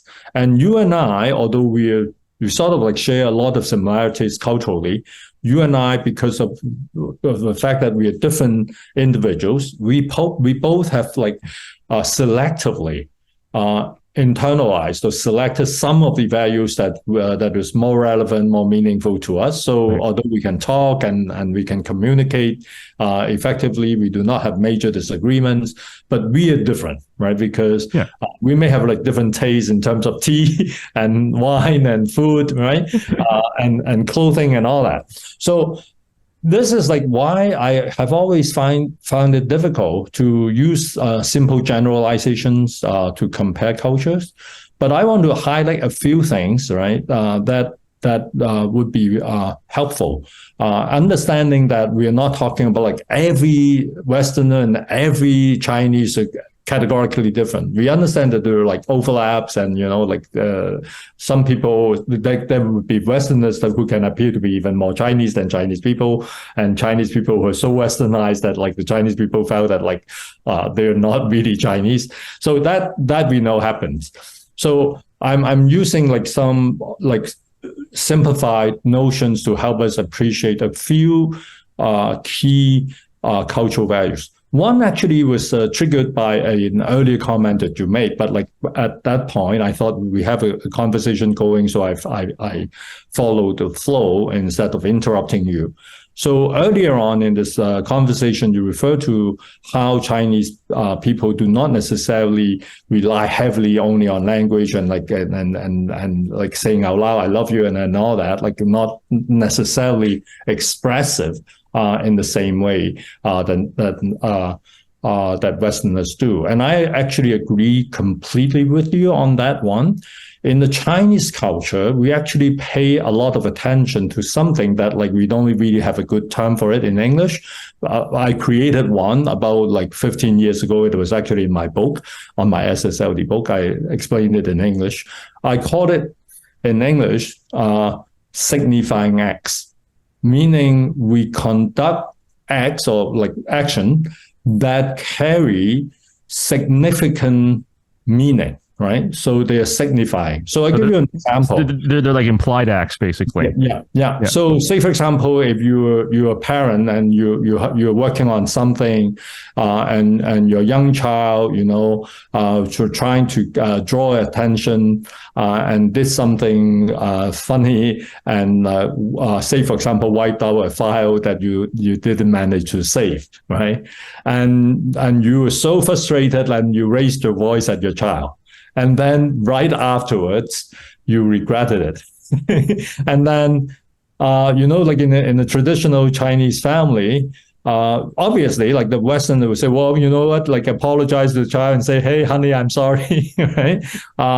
That I have no problem with. I think it is good and appropriate if you could do that. But like, it can be quite challenging for a lot of Chinese parents. But what Chinese parents might then do is that to make it up to the child and say, okay, honey, do you want to go out for a walk with me? instead of saying I'm sorry, right? Or you go and prepare your child's favorite food or like a favorite snack, and offer it to him or her. And if that is accepted, so you have achieved reconciliation. So that is signifying acts. I'm not saying that one is better or like worse. It's just that you have a different way of communicating. Very often, Chinese people were not verbally expressive of their feelings, but it does not mean that they do not feelings and emotions. They do express it through this other means. So I think that is one example. The other example that I want to give is how much we are encouraged to consider other people's interests. As I already said earlier, it is not routinely practiced by every Chinese person. I know that. But the ideal situation is whatever you do, you should take the other person's interests into account, right? And then try to offer what is in your earlier language, a civilized win-win proposition. So I think that is something that is culturally encouraged. But of course, I recognize that not everyone does that. But if you and I were interacting, I think both you and I would probably, without explicitly stating that, would resort to that sort of implicit understanding in our interaction. So I think that is another example. I have also given other examples of more minute details, like temporal framing. In the Chinese culture, we highly emphasize the value of endurance, yan, right? Or ren in Mandarin. So endurance is something that is valued. So we have a sort of a less culturally facilitated or supported imperative for pleasure seeking. It's not that we do not seek pleasure, we do, but pleasure seeking is not given such a high value traditionally, but endurance, frustration tolerance, resilience, is sort of given more value. And I think it has to do with the fact that people in the Chinese community in recent history, I would say collectively, they've gone through a lot of hardship, deprivation, difficulties, and I think it makes sense for the culture to be paying more attention to those aspects of our behavior and our characteristics. Yeah, that's a great example. And when you mentioned that, I was immediately thinking about an earlier episode of This Is Legend Of that I did with my paternal cousin, Ben Wong. He is an investment banker in Australia for Moelis Australia. And he and I mentioned some of the similar thing as well, because to give a little bit of our family history at that point. So he's my tongguo. Yep. So his father and my father are brothers. His father was the oldest out of 5. My dad was the youngest out of 5. I never met my paternal grandparents. I did meet my maternal grandparents, but not my paternal grandparents. My yaya and mama, I never met them. It's because my grandfather passed away. Well, actually, my grandma passed away first, and then my grandfather passed away afterwards. But he was ill for the remainder of his life, even after my grandmother passed away. So Ben's father, my uncle, being the oldest guy in the family, had to be essentially the quote-unquote father of all 5 of them. So that kind of value was instilled into Ben. And Ben also mentioned that even before the Chinese Civil War, even before World War II, even before the Sino-Japanese War, the second one in particular, my family's generations, so our Taiye, he was actually a very successful guy. He actually ran his own hotel, an international hotel. Wow. But because of war, it took away 2 generations of success. So for Ben, and also for myself, he was born in Hong Kong and raised in Australia. I was born and raised in Canada for my whole entire life. But he and I had one thing in common. We had this overwhelming sense of duty and responsibility to not only helping ourselves, putting ourselves in a position of success, but also making up 2 generations of lost success, even, right? So, like, again, like my Taiye, our Taiye was the owner of a very, very successful international hotel, which had like a Lai Ziyin as well at the time. I see. So I think it was in Guangzhou or Guangdong, I think, at the time. This was Republican era China, so over 100 years ago. And my paternal grandfather actually went to Paris to study. Oh, wow. So that's why he was, that's why he was actually, I didn't even know this until a few years ago. My grandfather was actually fully fluent in French as well. So, so I was wondering, like, how come when I was a kid, I enjoyed learning French? That's probably why. But it's that sort of, like, even in that example of my own family history, I resonated so much with what you said about Yan, because let me tell you, at least in my family experience, we endured a lot. You know, we went through 2 generations of lost success, right? So, yeah, I think many also of our fellow Chinese brethren also feel a similar way as well, because they also had to endure so much in their own respective lives, and frankly, some of them are still enduring even in their lives here in the West. It's a very unifying thing that I think we all cling to. Yeah. And you know what, like when you said that, like I don't know whether I should resist this temptation or not, like Amos, because I have very similar parallel stories in my family. Well, maybe I should do that since you have shared yours, right? So my great grandfather was a junior official in the Qing dynasty's civil service system. He probably was not the kind of like smart Mandarin, so he was like sent to the south. But you know, like once being sent to the south, like he became sort of like a prominent leader in the local community. So that is like how my grandfather was raised. My grandfather was belonged to the first generation of these ocean goers, like a captain of a big liner, and he traveled much of the world. He spoke English, high income compared to his contemporaries. But then the Second World War took everything away from us. So my father is the youngest of 9 siblings. Wow. And after the Second World War, 7 of the 9 siblings were gone. So the eldest sibling, my uncle, is very similar to your story. Like he was also very well educated compared to his contemporaries. He was, and then he was traumatized by the war, and he turned to religion, and then he became a missionary. So he went to Thailand, and so both of my cousins were born in Thailand.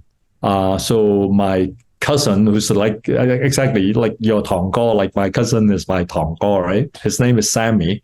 He's the most like I would say relaxed and well composed person I've ever come across. I totally admire him, and he has this tremendous capacity to take care of others, right? Which is like I would say very unusual. I've not seen anyone like that, you know. So when you told your story, like I sort of like it all resonated because I had some very similar experience in my family, and we understand, you know, it is kind of an instinctive understanding. When I'm sharing this story with you, I think you and I probably can think of many things. Some of them probably not easy to verbalize, right? So, like, but we are trying to do this now on your show. Like, we try to explain this experience to people who do not necessarily share this experience. But the endurance and the endurance is actually tied to a particular worldview. We do not take comfort, pleasure, privilege for granted. Right. So we know that good things can happen in life. You know, the Chinese translation of fortune or well-being is 幸福. So it is actually quite interesting. It's a combination of luck and blessing, right? So you do not take things for granted. You do not have a sense of entitlement. You understand that like life can be tough, right? And you have to put up with it. And when good things happen, you should be thankful because you're lucky, right? So I think that is sort of like a general orientation to life that has, I would say, served many of us well. And I think that is something that we may want to like share with people. One of the things that we find, which is also changing in our own communities as well, is that with the younger generation, there is a growing sense of entitlement. There is also like less capacity for endurance, toleration of like delayed gratification and frustration. Which is something that I personally feel that like we should help to preserve or promote. And I really have to thank you, Amos, for giving me the opportunity here to talk about those things. And thinking of it is actually interesting.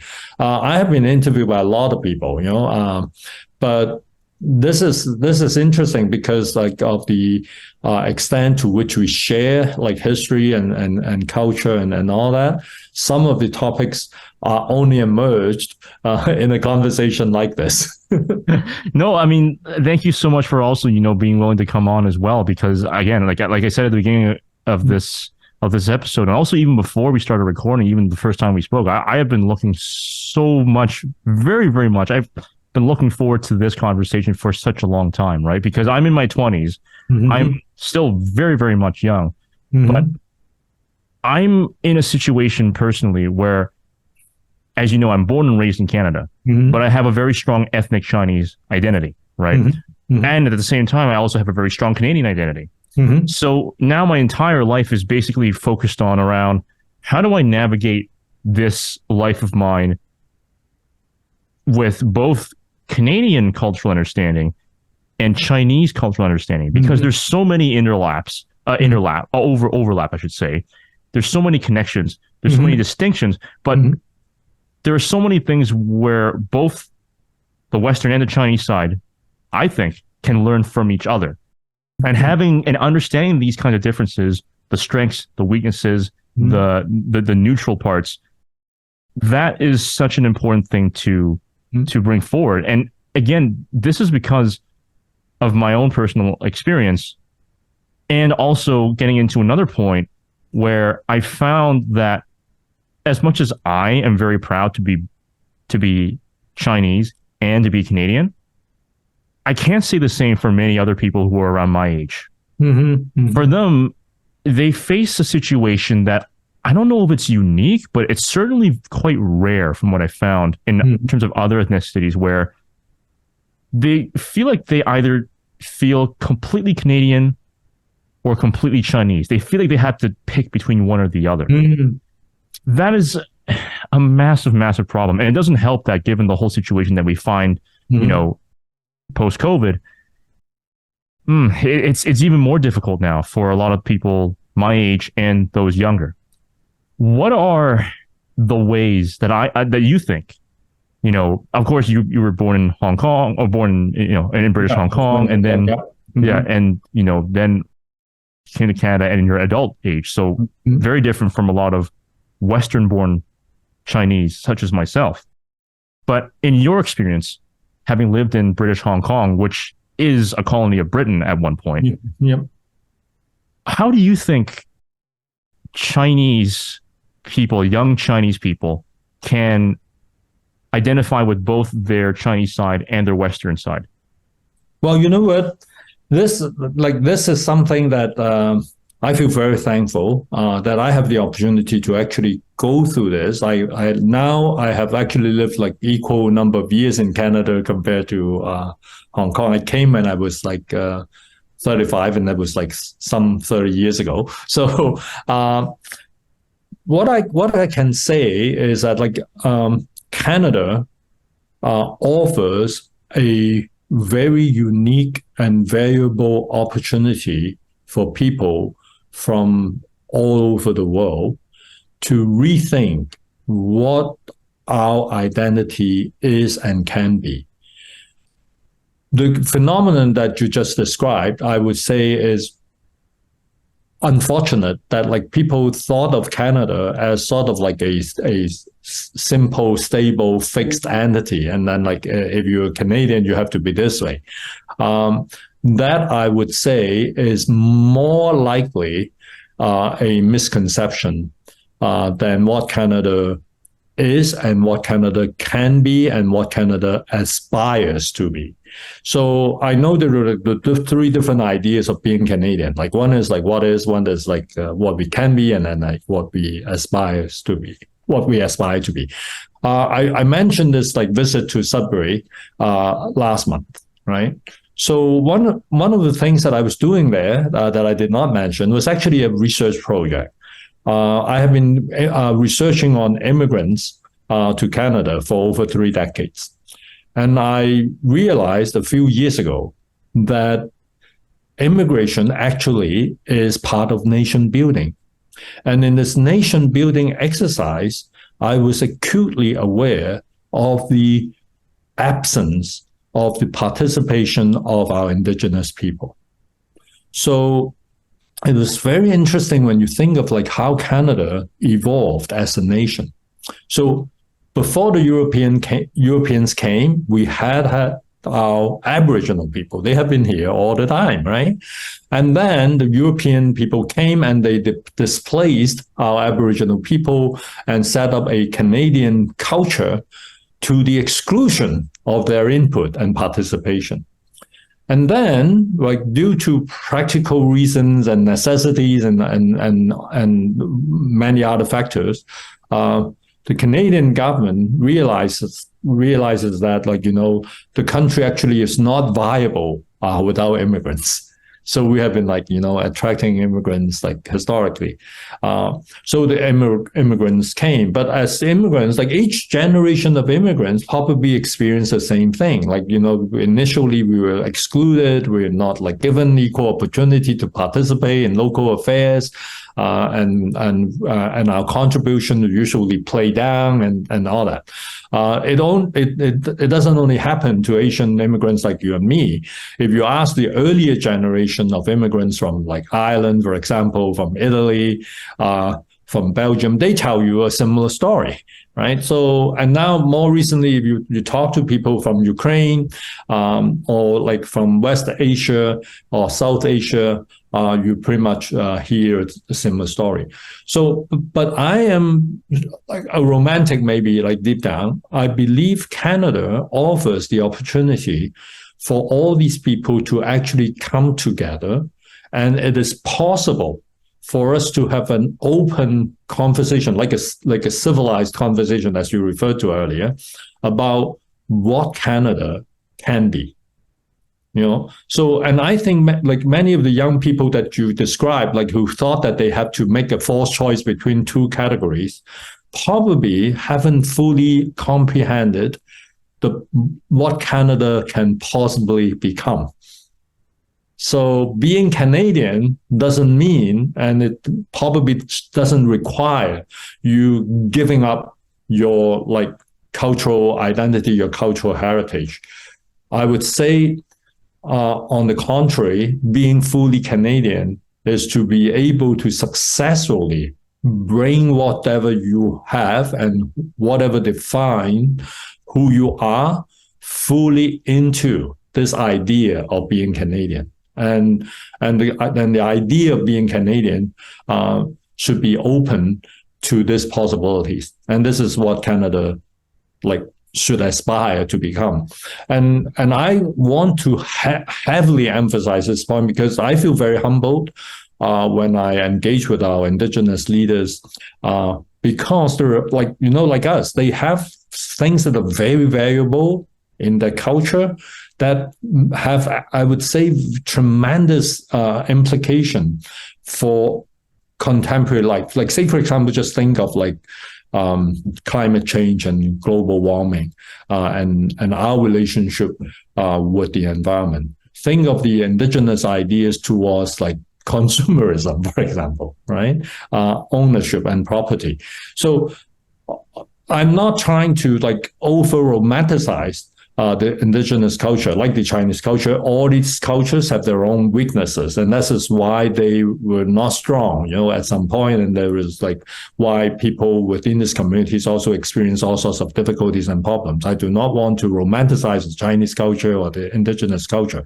I think being Canadian, in my opinion, can mean that we open ourselves up to like different cultures, recognizing that each culture has their own strengths and their own weaknesses, and bringing all of this together, not through like a idealistic, ideologically driven conversation, but like an honest dialogue about how we live our lives, what is helpful, what is valuable, and recognizing that we can all choose like different paths, but we can all like get along while like being very different individuals, but respecting each other's difference, in my opinion, is probably right at the center of like what it means to be Canadian. Yeah, that's a great way of putting it as well. Mm-hmm. This instantly reminds me of something that I think in our culture, when it comes to talking about heritage, our definition of heritage isn't where we are from, mm-hmm. it's who we are from. Mm-hmm. Right. Mm-hmm. So this is different from the Western definition because mm-hmm. they typically ask us, oh, where are you from? The proper question is who you are from. Right. Mm-hmm. Mm-hmm. And that's sort of defining yourself both as an individual and as a community, mm-hmm. I think is something that defines both the Chinese identity and the Canadian identity at the same time. Mm-hmm. Because I was actually having this conversation with my dad the other day, and mm-hmm.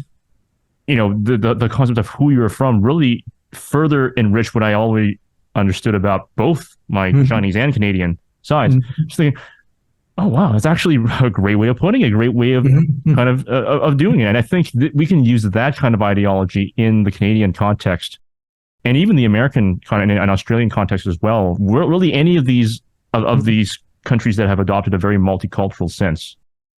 Well, I would say, Amos, like at least like a few of my indigenous friends that I have spoken to probably agree with you.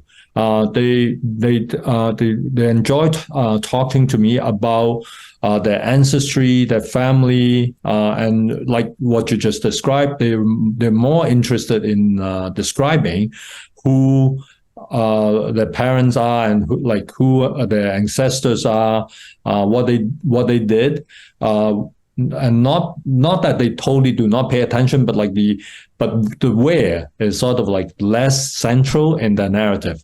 So I agree with you, because in the way that you told me the story about your family, it almost doesn't really matter too much, right? Where precisely were they, but the kind of things that they did, right, and the kind of values that they stood for were obviously more important. So I think that is actually a good way of like helping us to make sense of what is happening. And I have always believed that, Canada is a concept. Canada is a concept that is like not fixed, but open-ended.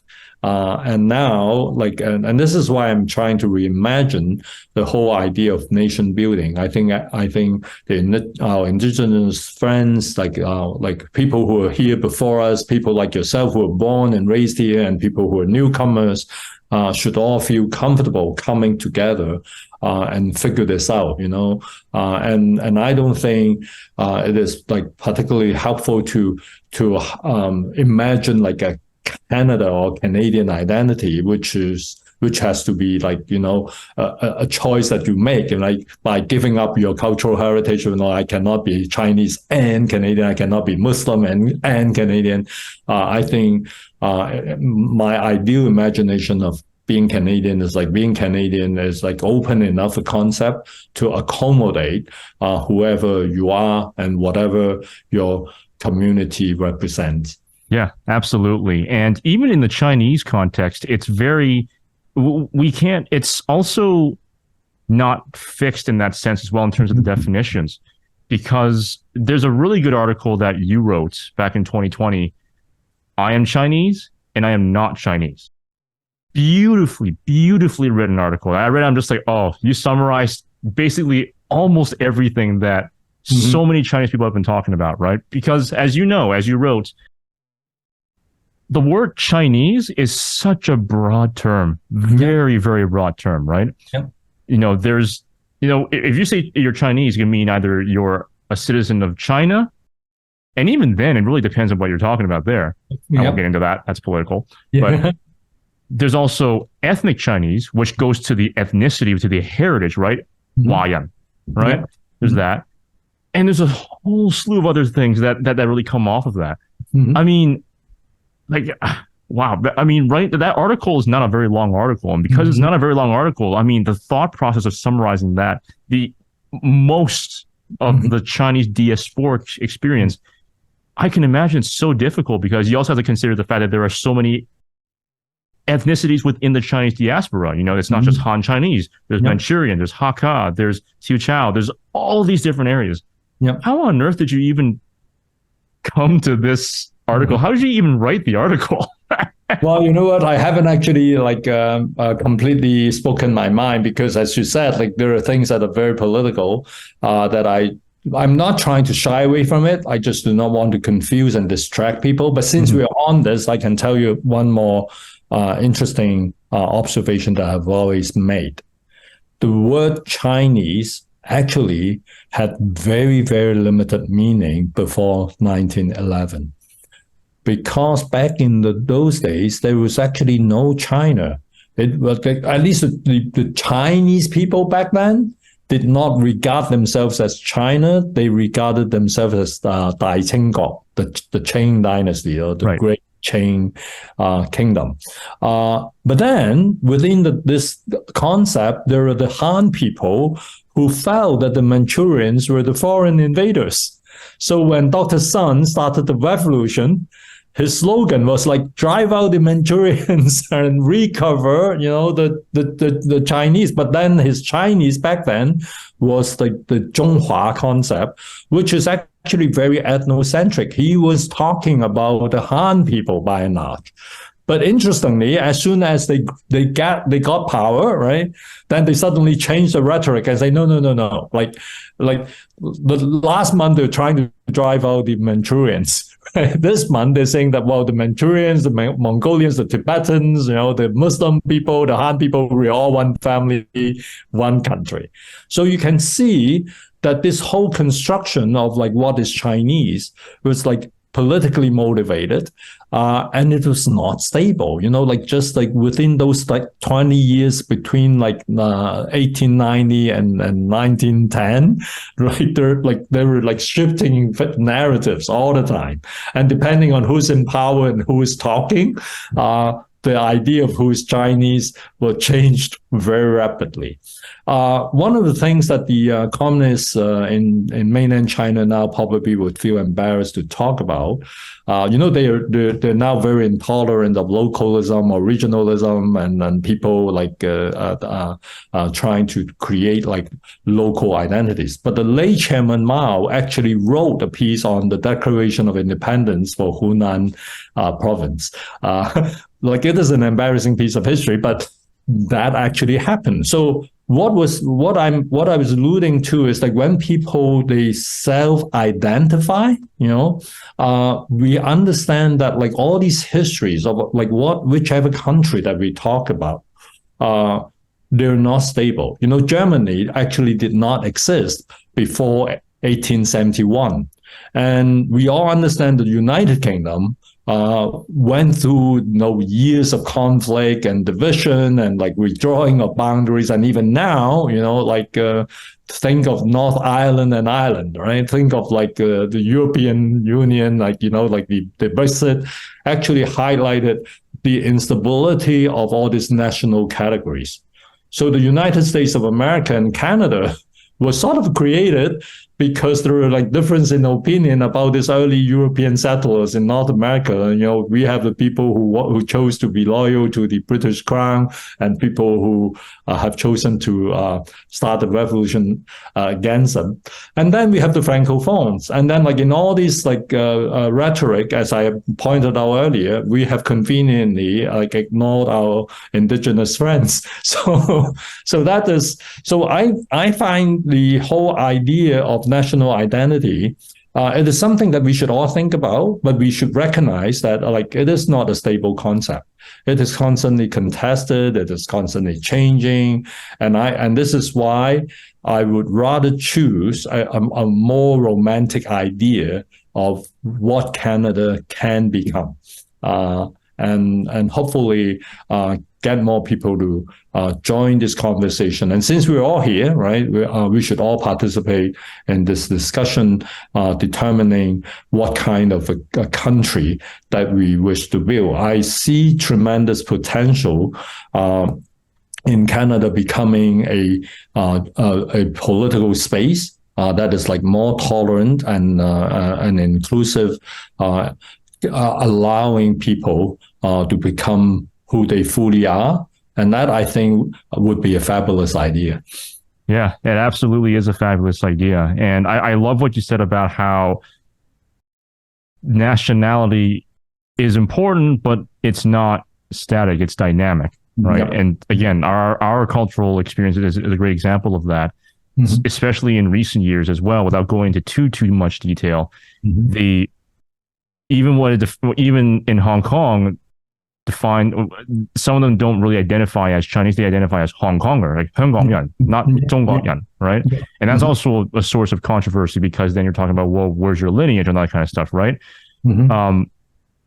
It's a very, very difficult conversation to have, because there's so much nuance, you know, because within our diaspora, like I just mentioned, we have, I think there's like nowadays it's like something like over 50 something officially recognized ethnicities or something like that in the Chinese diaspora. And then we have overseas Chinese like myself, you know, because you know, I wasn't born in mainland China or Hong Kong or Taiwan, or like I was born in Canada, so I'm considered overseas Chinese.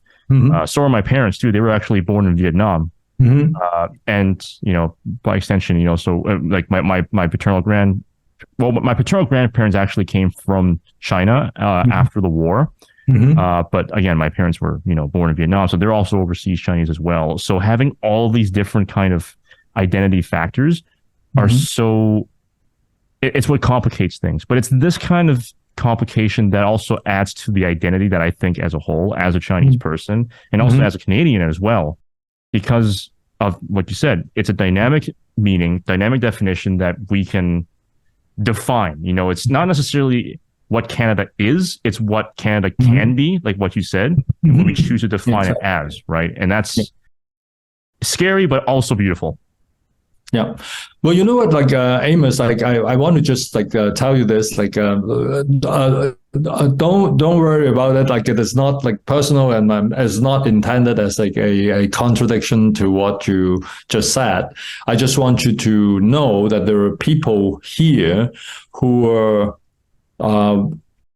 trying to not use the term overseas Chinese. Because they like those are typically people who are sort of like more strongly identified as being Canadian, because I don't have the same issue that they have, but like, I think you and I, people like us, should at least appreciate that there are people taking this view, right?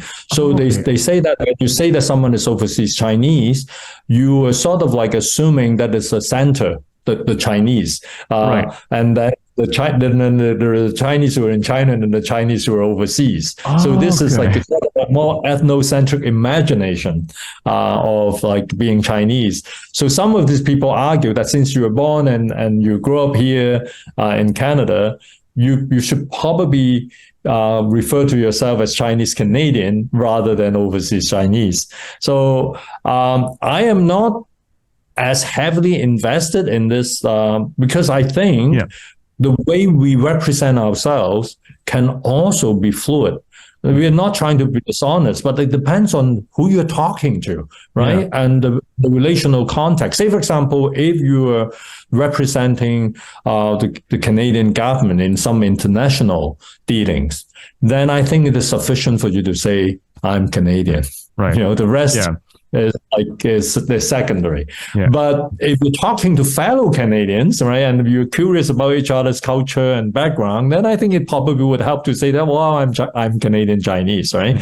So and I think if we understand that, like, this is like you, what you said earlier, I think your description is actually very good. Like, this is a dynamic process of telling people who we are, and we are not sort of like boxed in a steady, stable category across all situations. I can tell you, like, when I go back to China, even if I told them that I'm Canadian Chinese, they would translate my identity into their concept of Wakyu, right? But like, when I'm working in another country like South America, Turkey, or Africa, many of my colleagues there, they're happy to just like relate to me as another Canadian guy, right? So, and then like when I'm like working in my faculty with my like colleagues and students, my Chineseness become more salient and visible to them. So I would say who you are and what you are sometimes also is contingent upon the context within which you're operating. Yeah, that's fascinating. I actually did not know at all that the term overseas Chinese is also a little bit contingent. I had no idea. I really didn't, because for me, I tend to use 3 different terms. Canadian-born Chinese, because, I mean, there's no nuance there. I'm Canadian-born Chinese. Ethnic Chinese, because I am ethnically Chinese. And overseas Chinese, because I'm not born in any of the main diasporic areas, born in Canada, right? So I had no idea that the overseas Chinese words, like if I was using it, it would be contentious. I didn't even know that.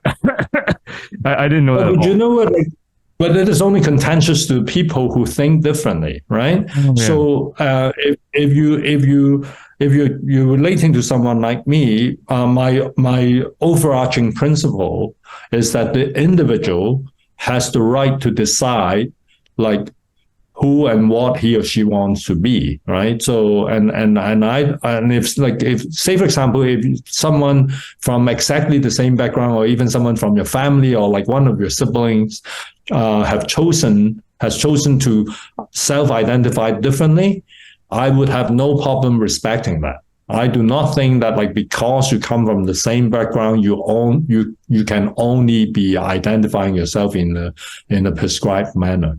I think there should be some room for the individual to determine how that person wants to perform his or her identity.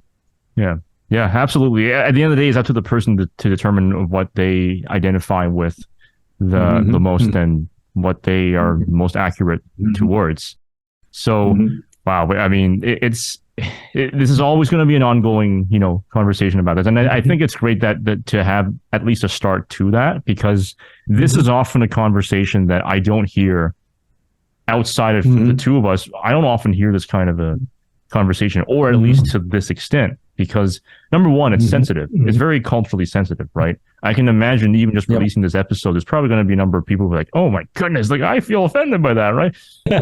And second of all, even if you get past the cultural sensitivities, it's still difficult because, as we just described, there are so many nuances and gray areas within that. Even the founding of the Republic of China, for example, was based off of a Han ethnocentric idea, right? Yeah. So it's like we have this, like, I mean, generally we have this reverence for Dr. Sun Yat-sen, Xin Dong San, Xin Sang, right? Yeah. We have that kind of reverence, but then we also need to remember the history behind that, right? It's not always black and white; it's gray area, right? So looking at the history, looking at the culture, looking at everything in the social, even as we talked about the emotional spectrum, like for how we express love, how we define love compared to other cultures.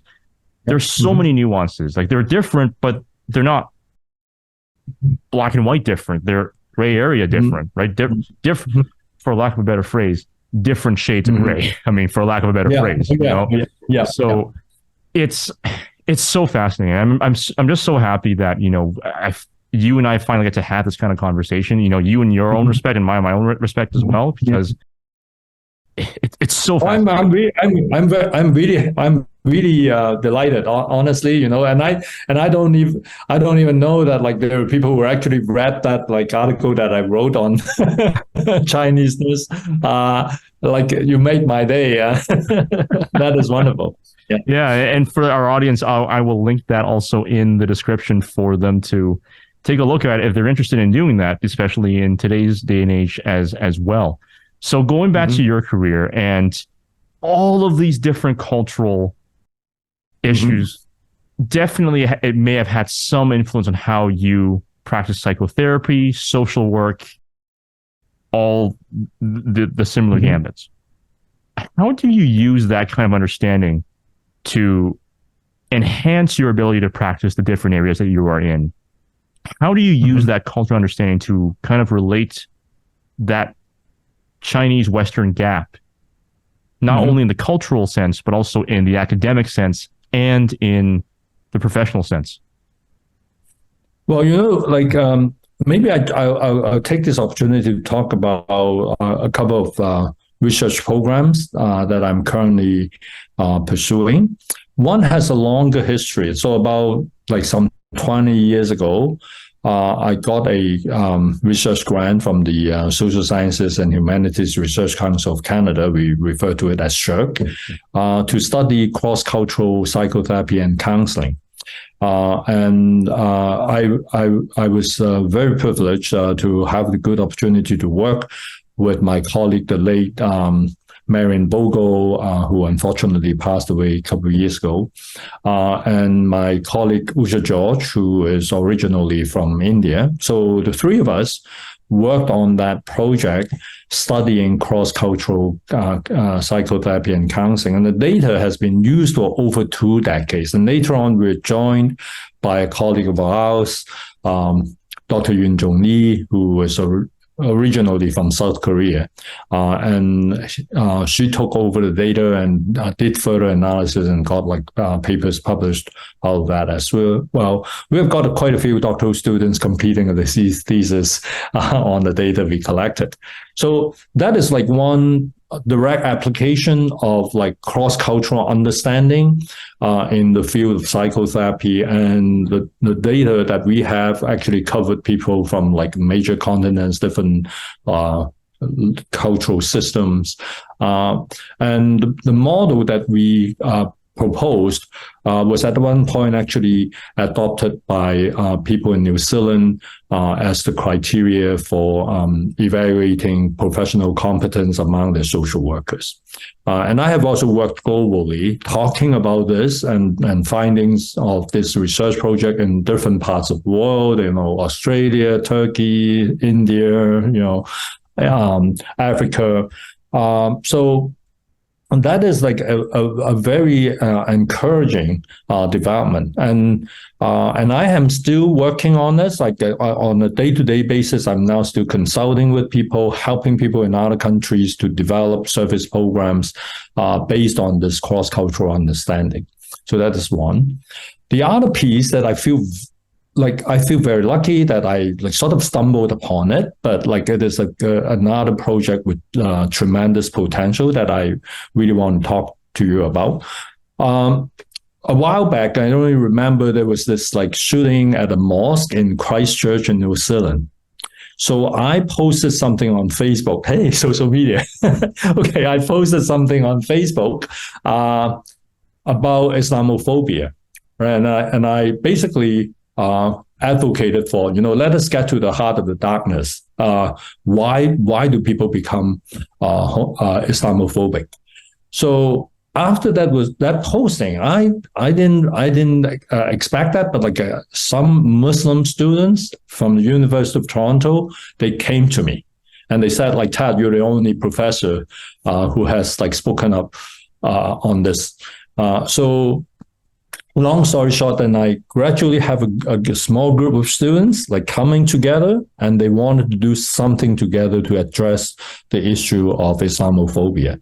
But it later actually turned into a bigger project. And now I have a network of young Islamic scholars supported by people who are older. There's actually a buddy of mine, Shaheen Asmi, who actually was in the doctoral program at around the same time I was, who's supporting these younger scholars to create, hopefully, a leadership group to explore human service, social work, across Muslim communities.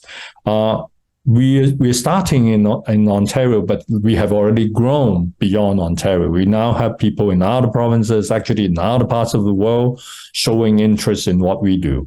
And one of the things that we haven't actually explored yet, but I have already done work in that area for quite a while, is like I'm trying to look at what is happening with the Muslim people within China. More than 10 years ago, I think, I was out in the Muslim autonomous region of Ningxia in China, studying social service systems built for Muslim people in China. And obviously, there's a lot of tension and contestation. There's a lot of like politically sensitive issues that it's difficult to talk about in public, as you understand. But I think this project sort of like articulates my own values, and I feel very fortunate to be able to do that because I'm not a member of the Muslim community. I am constantly thankful that they were open enough, right, to accept someone like me who is not part of the community to work together with them. And I think being in Canada helps. I think there is something about being Canadian that makes this possible. So people understand that, well, like you're not one of us, but you're also one of us, So that is why I was given entrance to that space and given the opportunity to work with them.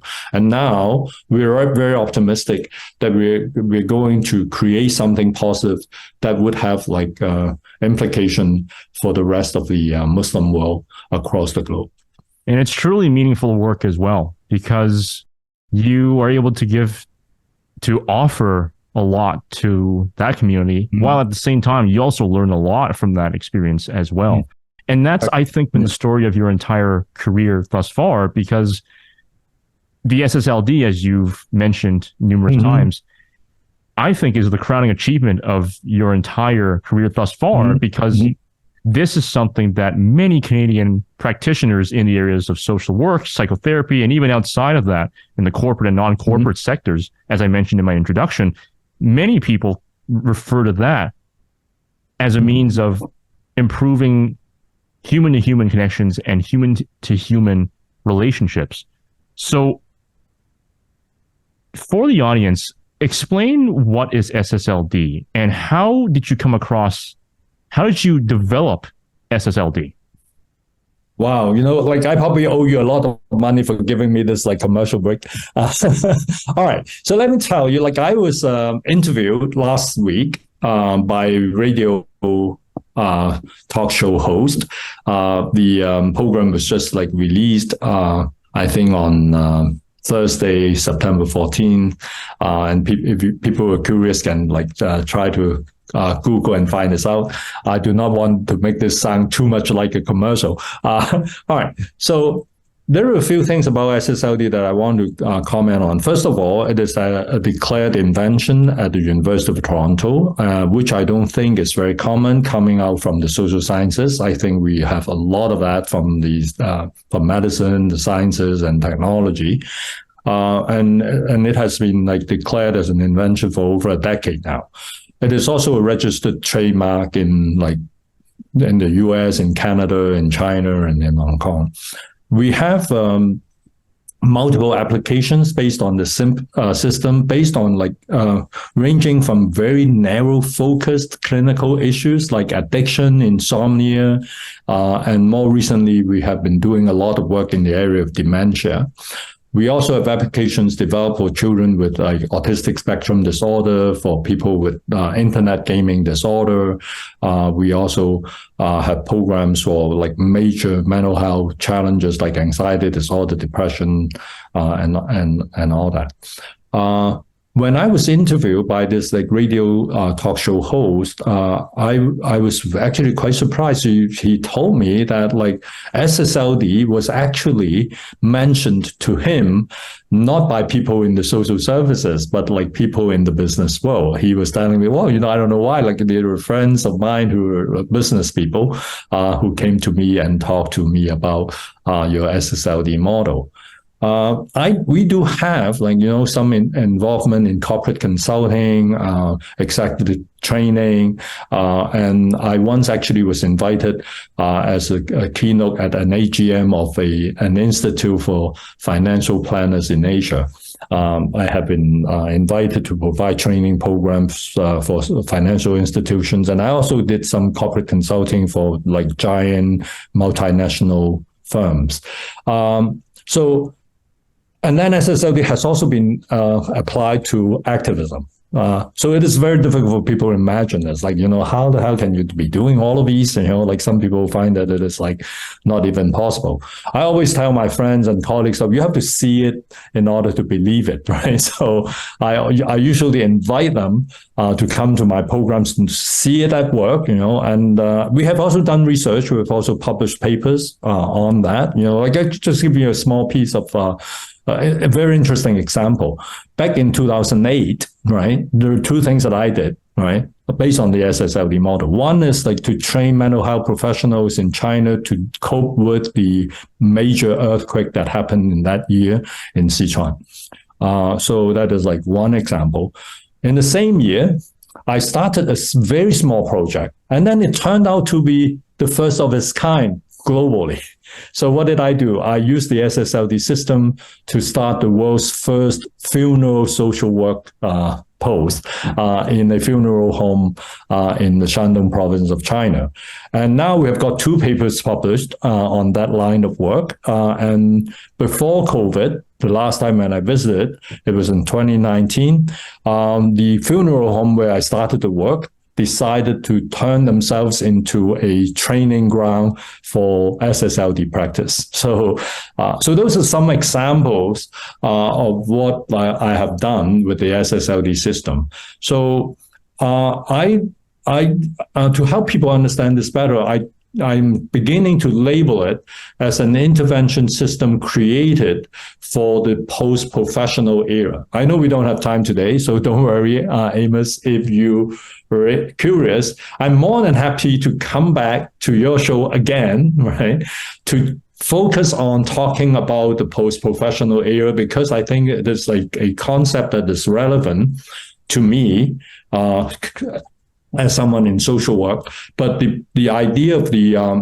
arrival of the post-professional era has already been picked up by people in your profession as well, in law, in architecture, in medicine, in psychology, and obviously in sociology as well. So the concept has been picked up by many scholars in this and practitioners in this respective professions. We do not have time today, but I promise if you ask me, I will come back and talk to you about this. Oh, certainly. Yeah. I mean, there's so many topics that, we talked before recording that we didn't have a chance to get into, because there's so much that we already did talk about that's just so fascinating. Yeah. So yeah, no, definitely. I'm definitely considering, having you back on on another episode and going into further detail about that. Going back to SSLD very, very briefly, the fact that it's actually that prominent in terms of non-social work areas, to me, it's almost like status-wise, it's almost like the Nash equilibrium of social work in that way, right? It's almost like that, the Nash equilibrium being created by the late John Nash, a brilliant mathematician from Princeton University. So, that kind of crowning achievement in the SSLD is, very, very fascinating. And just to return back to you, having accomplished so much, what has been the most meaningful thing, or the most meaningful lessons, rather, that you have learned from your career thus far?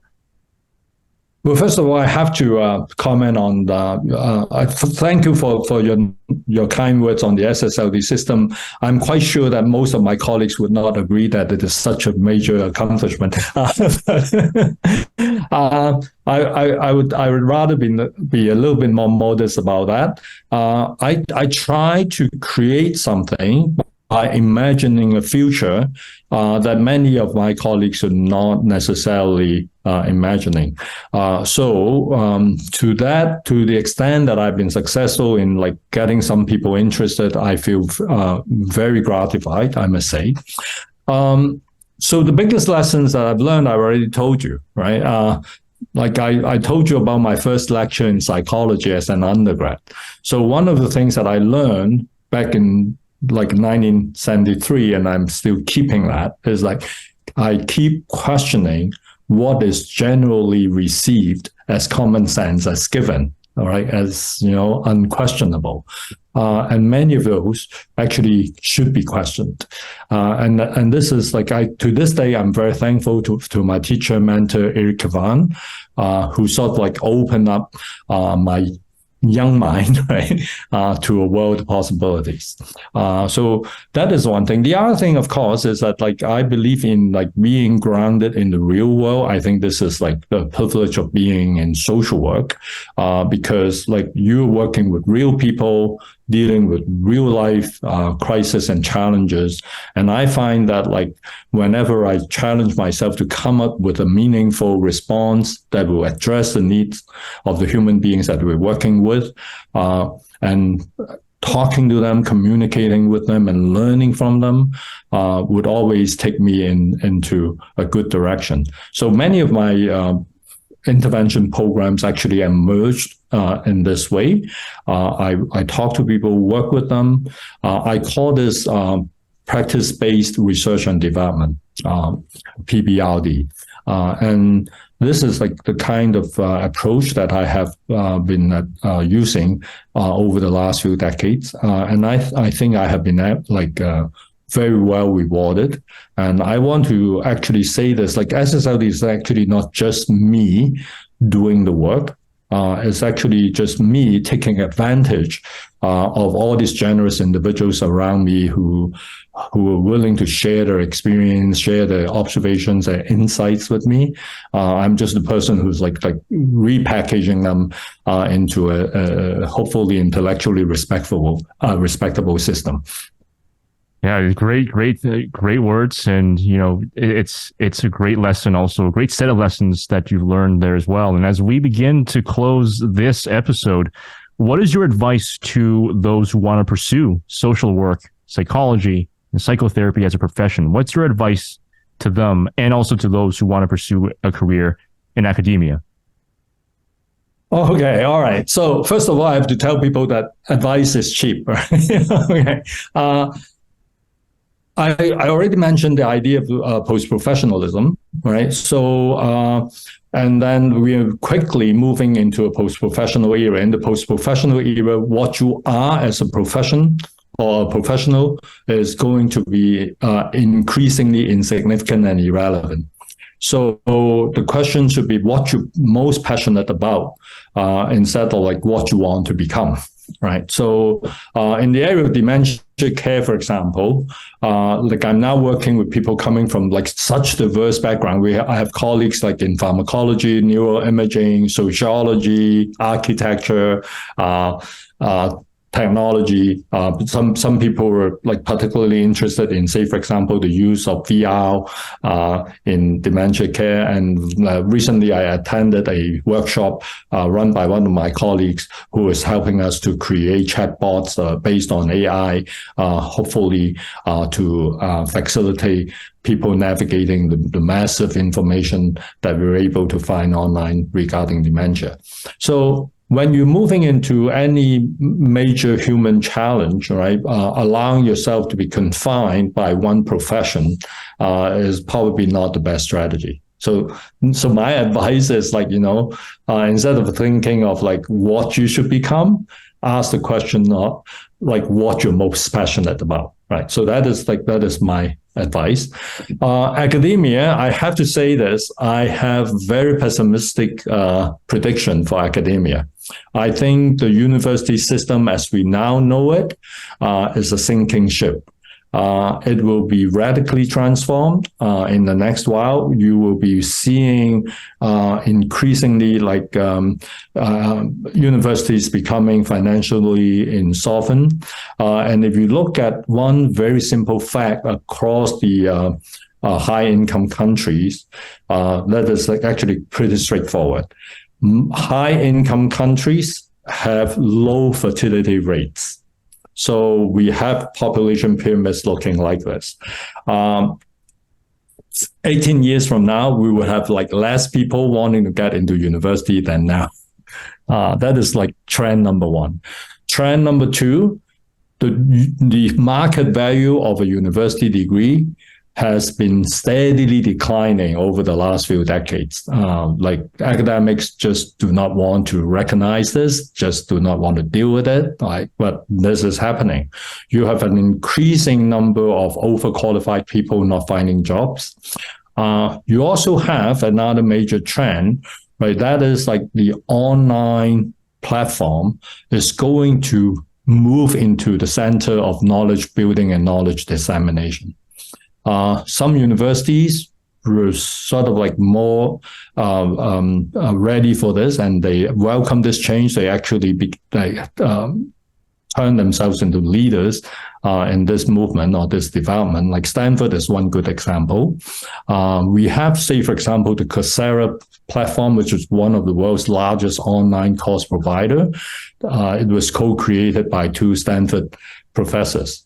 The University of Toronto, where I work, right, is not prepared, and it is not investing, and it is not convinced that this is the future, right? So we probably have among the worst equipped and worst supported online education production facilities compared to universities of similar stature anywhere in the world. So that is if you ask me what is my advice for people who want to get into academia, I would say think twice. And then there are actually already quite a few official reports and studies on the career development of people with PhDs. So don't take my word for it. Do your research before you embark on this journey. I'm not saying that PhDs are categorically not worth doing, but you really have to research carefully into what is needed and why are you doing it, and is this going to be compatible with your own needs and your own preferences? Yeah, absolutely. Great advice. And I'm glad you mentioned about Stanford, because as a member, myself being a member of Stanford University's Millennium Alliance for Humanity in the Biosphere, I can certainly see that from the online perspective, from what they're doing online and their information. Fascinating. Yep. Great work. I actually wrote an article on there back in April. I was actually, my article was trying to connect how foresight intelligence, the old issue of environmentalism, inflated economy, human health, and all these different issues surrounding the human predicament, how we can explain this to small communities and how we can approach that and solve that from a legal standpoint, from the local community perspective. And that's how I wrote in the article. But I can tell you one thing, aside from that, I mean, there's plenty of people on there who are way more experienced than I could ever hope to be in a million years. And we're doing great work at Stanford. So I know. I'm not supposed to do that. I'm not supposed to say that in public, but thank goodness we still have freedom of speech. But I would really want to have the opportunity to talk to people, if you're interested, to really do a critical appraisal on the future of universities and where universities should be heading. And I think it is really important. And I hope at least some of my colleagues at the University of Toronto would be listening to this. Absolutely fascinating. And we'll look forward to seeing what the future holds for that. And we also look forward to seeing what the future will hold for you, Professor. Professor, Mhm. thank you so very, very much for coming on the show. We've been through so many different topics. Absolute pleasure. And the best part is we haven't even gone through everything yet. So Yeah, that is good. Yeah. and it's great. It's always open-ended. Yeah. Yeah, Mhm. absolutely. And again, thank you so much for coming on the show and sharing your own career and sharing the living legend of Professor Tat Tsang. Thank you, Amos. And thank you to our audience as well for tuning in to This is the Legend of. On this particular episode, you have just heard and seen the story of Professor Tat Tsang. You can visit his website, www.kttsang.com. Once again, www.kttsang.com. If you want to learn more about the SSLD, you can go to ssld.kttsang.com. Once again, thank you so much for coming on to this episode, and thank you so much for tuning into this episode. Stay tuned. We'll have even more great content with even more legends along the way. Signing off for now, this is Amos Vang. Stay safe, stay healthy, and stay legendary.